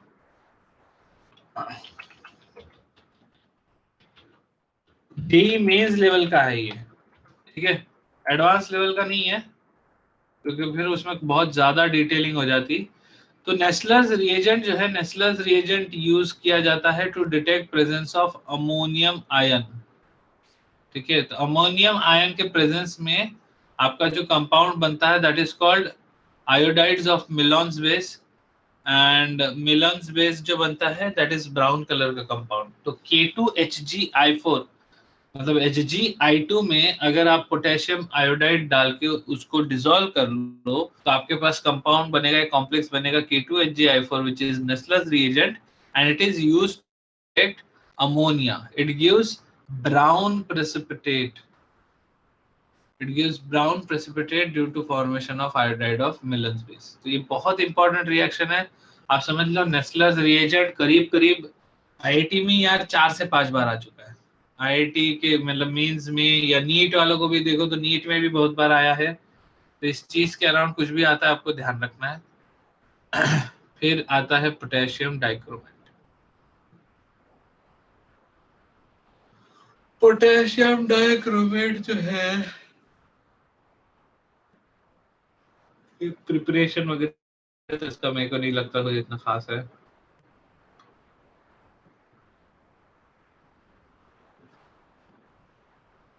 इसमें ये एक रिएक्शन आपके लिए बहुत इंपॉर्टेंट है and this will kind of determine the whole concept dichromate and chromate जो आपके दिमाग में फंसा रहेगा।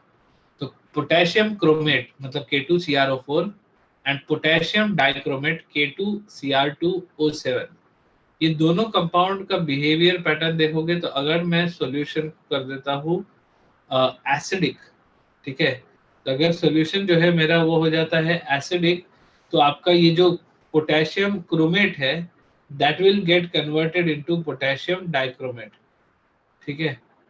और अगर आपका जो सॉल्यूशन है वो सॉल्यूशन हो जाता है बेसिक, तो बेसिक सॉल्यूशन में आपका जो पोटेशियम डाइक्रोमेट है वो कन्वर्ट हो जाता है पोटेशियम क्रोमेट में। तो ये रिएक्शन मैंने आप लोगों को दिखाई थी, ये बहुत मेहनत लग गई थी लेकिन इसमें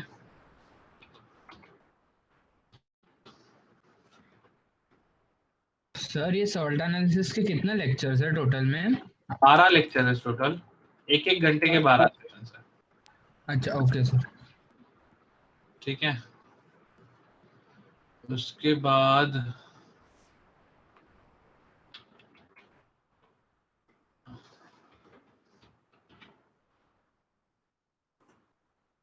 एक सेशन है जिसमें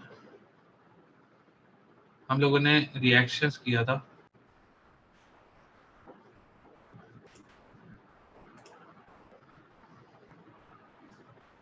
ये वाला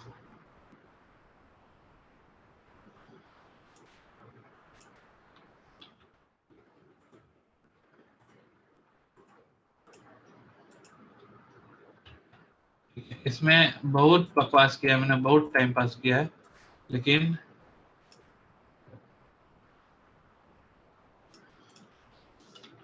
ये आप देख सकते हो दिस इज पोटेशियम डाइक्रोमेट और इसमें मैंने बेस डाला, ठीक है।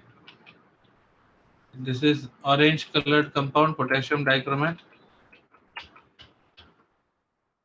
अभी भी ऑरेंज है, बेस डाल ही रहा हूँ।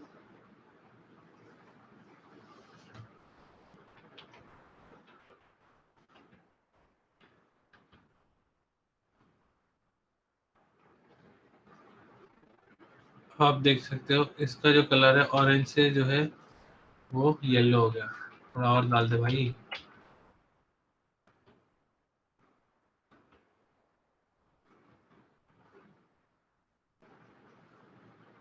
अच्छा अब इसमें वापस एसिड डालना चालू किया, तो वापस एसिड डालोगे तो वो कन्वर्ट हो जाएगा पोटेशियम डाइक्रोमेट में, और डाइक्रोमेट में बेस डालोगे तो कन्वर्ट हो जाएगा क्रोमेट में, ठीक है। तो आपको ये चीज याद रखना है, this is a reversible reaction. H2SO4 डालो, एसिड डालो, कोई भी डालो, क्रोमेट से डाइक्रोमेट बनेगा।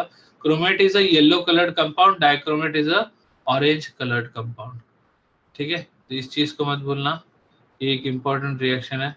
उसके बाद ये एक रिएक्शन बहुत इंपॉर्टेंट है पोटेशियम डाइक्रोमेट के हीटिंग की। ये इसलिए इंपॉर्टेंट है रिएक्शन क्योंकि इसमें ऑक्सीजन गैस निकल रहा है।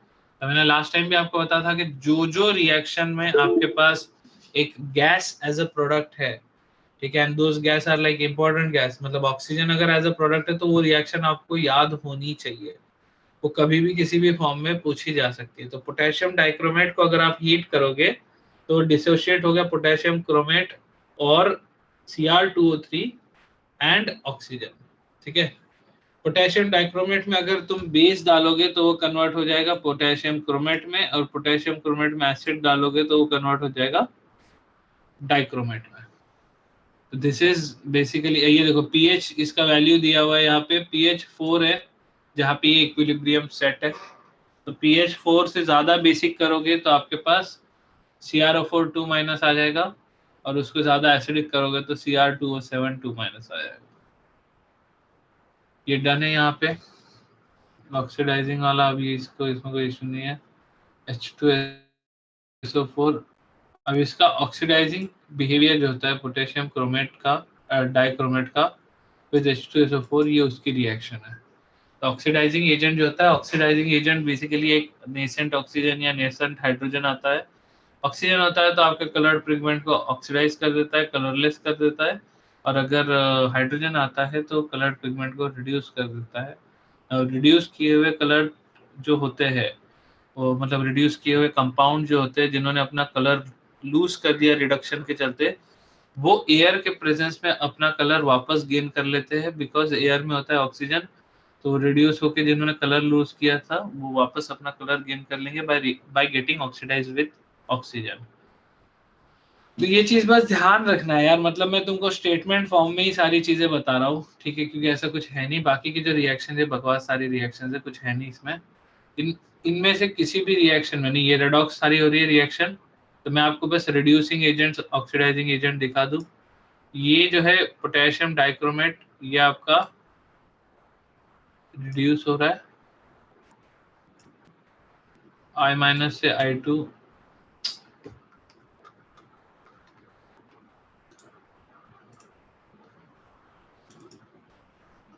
ठीक है। तो आपका ये जो कंपाउंड है ऑरेंज कलर का कंपाउंड है, जहाँ पे ऐसा साक्षात क्रोमियम फॉर्म हो रहा है, तो वो जो होगा वो ग्रीन कलर का कंपाउंड होगा।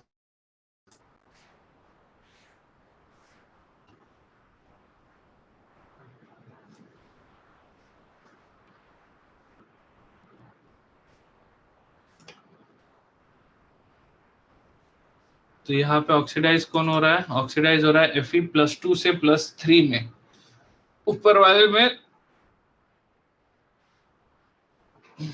आयोडाइड ऑक्सीडाइज हो रहा था I- से I2 में, नीचे वाले में Fe+2 से +3 में आपका आयरन ऑक्सीडाइज हो गया। इसमें देखो यहाँ पे सारी चीज दिए जा रहे हैं, ठीक है ना। सल्फाइड से सल्फर बन रहा है, तो यहाँ पे आपका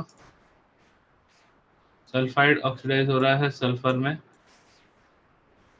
एंड यहाँ पे जो है नाइट्राइड, जो है नाइट्राइड ऑक्सीडाइज होगा नाइट्रेट में। सब काम किसका है? पोटेशियम डाइक्रोमेट का।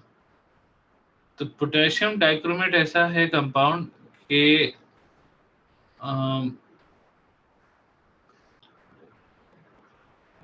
इसका मतलब मेजॉरिटी आपको रेडॉक्स रिएक्शंस में ही आपका इन्वॉल्वमेंट दिखेगा, ठीक है। ये एक इंपॉर्टेंट रिएक्शन है जिसको क्रोमाइल क्लोराइड टेस्ट बोलते हैं, ठीक है। इस टेस्ट में क्या किया जाता है? आपके पास कोई भी क्लोराइड सॉल्ट अगर है तो क्लोराइड सॉल्ट का डिटेक्शन टेस्ट है ये क्रोमाइल क्लोराइड टेस्ट। तो पोटेशियम डाइक्रोमेट के साथ वो क्लोराइड सॉल्ट ले लेते हो आप और उसमें डालते हो concentrated H2SO4। So in presence of concentrated H2SO4, जो आपका CrO2Cl2 इस नाम का एक कंपाउंड फॉर्म होता है। दीज आर रेडिश फ्यूम्स, एकदम स्ट्रॉन्ग रेड फ्यूम्स होती है।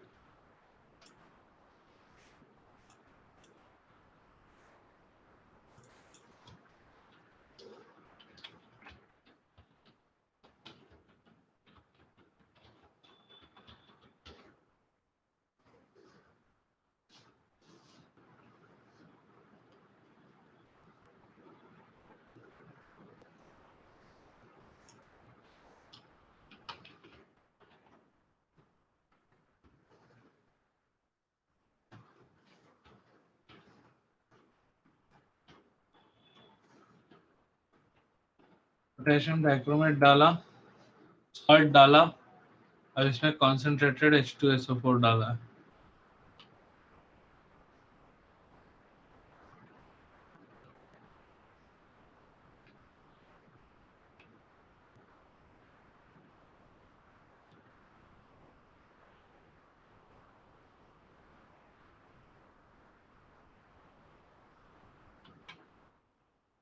क्या चल रहा है यार? ये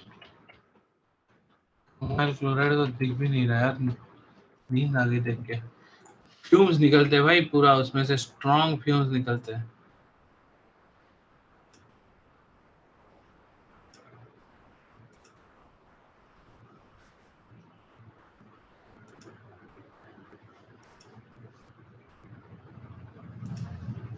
इसने क्रोमाइल क्लोराइड का सोल्यूशन बना दिया अलग से। छोड़ दो। Reddish fumes are observed, reddish brown vapours of chromyl chloride are obtained.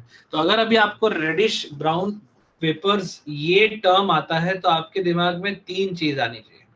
Reddish brown vapours can be because of, सबसे ऑब्वियस होता है NO2 गैस। NO2 गैस निकल रहा है तो रेडिश ब्राउन मतलब फ्यूम्स दिख रही है आपको। दूसरा हो सकता है ब्रोमीन, ब्रोमीन के फॉर्मेशन में भी आपको रेडिश ब्राउन फ्यूम्स मिलेंगी। एंड तीसरा आपको मिलेगा ये है क्रोमाइल क्लोराइड। ठीक है, तो जब भी किसी भी रिएक्शन में रेडिश ब्राउन फ्यूम्स निकलेगा तो आप बोल सकते हैं इनमें से कोई एक प्रोडक्ट बन रहा है। कन्वर्जन ऑफ KMnO4, बाकी तो यार ये सब सारे नॉर्मल है, इसमें कुछ खास है नहीं।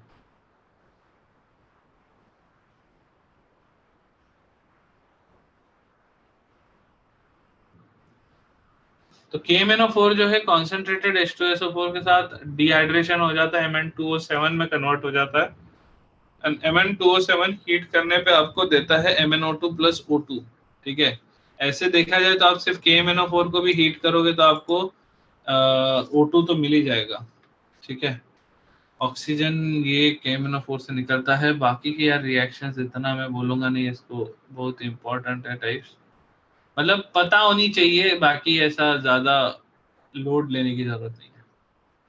अच्छा, अब आ जाते हैं फोटोग्राफी पे। फोटोग्राफी जो पुरानी थी, ठीक है, modern photography is an application of chemical behaviour of silver halide. तो पुरानी फोटोग्राफी जो थी, पुरानी फोटोग्राफी में क्या होता था कि आपके पास एक फोटो सेंसिटिव मटेरियल होता था जैसे AgBr। So in presence of light AgBr जो है ये डिसोशिएट हो जाता है। ठीक है, तो जिस पोजीशन पे आपके फिल्म के ऊपर AgBr है और उस फिल्म के ऊपर आप हल्की सी लाइट डालते हो मोमेंटरीली, तो उन सारी पोजीशंस पे जहां पे लाइट गिरी है आपके फिल्म के ऊपर, वहां पे AgBr जो है वो डिसोशिएट हो जाएगा इनटू Ag+ एंड Br2। तो वो जो फिल्म है, वो फिल्म में उन सारी जगह पे जहां लाइट ज्यादा गिरी है वहां पे आपको डार्क दिखेगा। तो दैट्स व्हाई जो पहले की फिल्म होती थी, ये फोटोग्राफी फिल्म्स जो होती थी उनको नेगेटिव्स बोलते थे। नेगेटिव्स इसलिए बोलते थे क्योंकि अगर आप लेट से व्हाइट शर्ट ब्लैक पैंट पहन के खड़े हो और आपने अपना फोटो खींच लिया तो आपका जो व्हाइट शर्ट है वो आपके फिल्म रोल में ब्लैक दिखेगी, बिकॉज उस पार्ट पे बहुत ज्यादा लाइट गिरी और वो लाइट ने आपके AgBr को डिसोशिएट कर दिया। तो दैट्स व्हाई उसे नेगेटिव्स बोलते थे। एंड आज के ज़माने में आपको नेगेटिव सिर्फ फिल्टर के फॉर्म में मिलेंगे, अब तो और कुछ नहीं है, कोई यूज नहीं करता। तो यस, दैट्स इट। अब इसमें क्या होता था कि जो फिल्म के ऊपर एक्सेस AgBr जो बचा रहता था कि भाई आपको पता है कि यार फोटो तो शूट कर लिया, लेकिन अगर फिल्म आप ऐसे ही बिना उसको बंद किए अगर खोल लोगे तो वो पूरी लाइट को एक्सपोज हो जाएगी और उसके चलते फिल्म खराब हो सकती है, पूरा का पूरा रोल खराब हो सकता है। तो इसलिए फिर क्या करते हैं कि आप जब ये अपना रोल वापस बंद करके देते हो, जो सेल्यूलॉइड फिल्म बोलते हैं उसको, जब देते हो किसी फोटोग्राफर के पास, तो वो उसको वॉश करता है अंधेरे रूम में। अंधेरे रूम में जब वो वॉश करेगा तो वॉश करते हुए वो हाइपो सोल्यूशन में वॉश करता है Na2H2O3 में, एंड वो वॉश करते वक्त उसमें से सिल्वर वाले जो आयंस है वो निकल जाते हैं। तो ये जो प्रोसेस है that is called fixing of the negative. यहाँ पे आप देख सकते हो ये एक बहुत ही इंपॉर्टेंट प्रोसेस है। इसके बीच में का जो प्रोसेस है इसमें सबसे पहला है एक्सपोजर, मतलब दिस इज हाउ योर, जब आपने फोटो खींचा तब एक्चुअली ये चीज हुआ। ठीक है, पहला वाला जो स्टेप है प्रिपेयरिंग ऑफ सेंसिटिव वो मटेरियल, वहां पे आप बेसिकली NH4Br और AgNO3 को यूज करके AgBr को उस फिल्म के ऊपर क्रिएट करवा रहे हो। ठीक है, फिर AgBr ब्रेक डाउन हुआ, यहाँ पे एक्चुअली आपने फोटो खींचा, आपने क्लिक किया तो लाइट आई, लाइट आके प्लेट पे लगी और आपका ये डिसोसिएशन हो गया, वहां पे एक फोटो क्रिएट हो गया है। अब वो जो फोटो क्रिएट हुआ है वो एक फिल्म के ऊपर हुआ है, तो इसका डेवलपिंग किया जाता है। तो the exposed film is immersed in a solution of developer which contains reducing agent like pyrogalol or quinol and the solution reacts with the exposed part of the film. So after developing process, those part of the film are white which are originally dark in the object, and those part are black which are originally white. This is known as negative. तो negative पहले develop किया कि वो print जो था, मतलब जिसके ऊपर AGBR लगा हुआ था, वो AGBR जहां जहां डिसोशिएट हो गया, जहां जहां वो रिएक्ट हो गया, उन सारी पोजीशंस को हमने वापस एक केमिकल रिएक्शन करके एच कर दिया वहां पे। उसके बाद जो अनरिएक्टेड AGBR है उसको हटाया गया, और उसके बाद फिर आप उसका प्रिंटिंग लेते हो। प्रिंटिंग की कहानी आपको पता ही है बाकी की। और टोनिंग क्या होता है? In order to impact a beautiful garden colour to the photograph, it is dipped in a dilute solution of gold chloride. Pretty interesting, ये मैं फर्स्ट टाइम पढ़ रहा हूँ। The process is called toning. If a shining grey tinge is desired in the photograph, it is dipped in potassium chloroplatinate. The silver particles on the print are replaced by gold or platinum particles, resulting in toning of the photograph. चलो ठीक है, इसको याद रखेंगे। इसके बाद अब बचता है F ब्लॉक एलिमेंट्स। ठीक है, F ब्लॉक एलिमेंट यार मैं आप लोगों को बोलूंगा नहीं ज्यादा, ऐसा इसको पढ़ना है ही नहीं आपने। F ब्लॉक एलिमेंट में आपको बस ये याद रखना है कि यार इनका ऑक्सीडेशन स्टेट्स क्या होते हैं। तो जनरली जो होते हैं typical oxidation state of lanthanides is +3, कुछ एलिमेंट +2 और +4 भी शो करते हैं। ठीक है, फिर लैंथेनाइड कॉन्ट्रैक्शन एक कॉन्सेप्ट है। अब आपको पता है कि 4f में जब इलेक्ट्रॉन गए, ठीक है, 4f में इलेक्ट्रॉन गए, तो आपके उसके अंदर के जो इलेक्ट्रॉन्स है उनका जो रिपल्शन है या जो शील्डिंग है, वो शील्डिंग कंपैरेटिवली वीक होगा, और वीक होगा उसके चलते जो आउटर इलेक्ट्रॉन है वो थोड़े और अंदर स्ट्रांगली खींचे जाएंगे, एंड जो आपका एटम का साइज होगा वो कम हो जाएगा। इसको छोड़ के आप अभी लैंथेनाइड्स पे ज्यादा फोकस मत करो। लैंथेनाइड पे कोई क्वेश्चन आने नहीं वाले। लैंथेनाइड और एक्टिनाइड्स इसके ऊपर जेईई मेंस में तो नहीं आ रहे। ठीक है, एडवांस में आएंगे तो अपन देखेंगे। तो यार डी ब्लॉक में अपने पास अभी इतना ही है। ठीक है, इसको छोड़ के डी ब्लॉक में अगर कुछ बचता है तो फिर मेरे को एक बार देख लेना, तो फिर मैं आपको नोट्स बना के भेजता हूँ। ठीक है, या नोट्स नहीं बनाऊंगा तो कुछ एक सेशन लगा लूंगा। ठीक है, क्योंकि वो बनाने पड़ेंगे अलग से सब करके। ये क्लियर है? किसी को कुछ बोलना है क्या?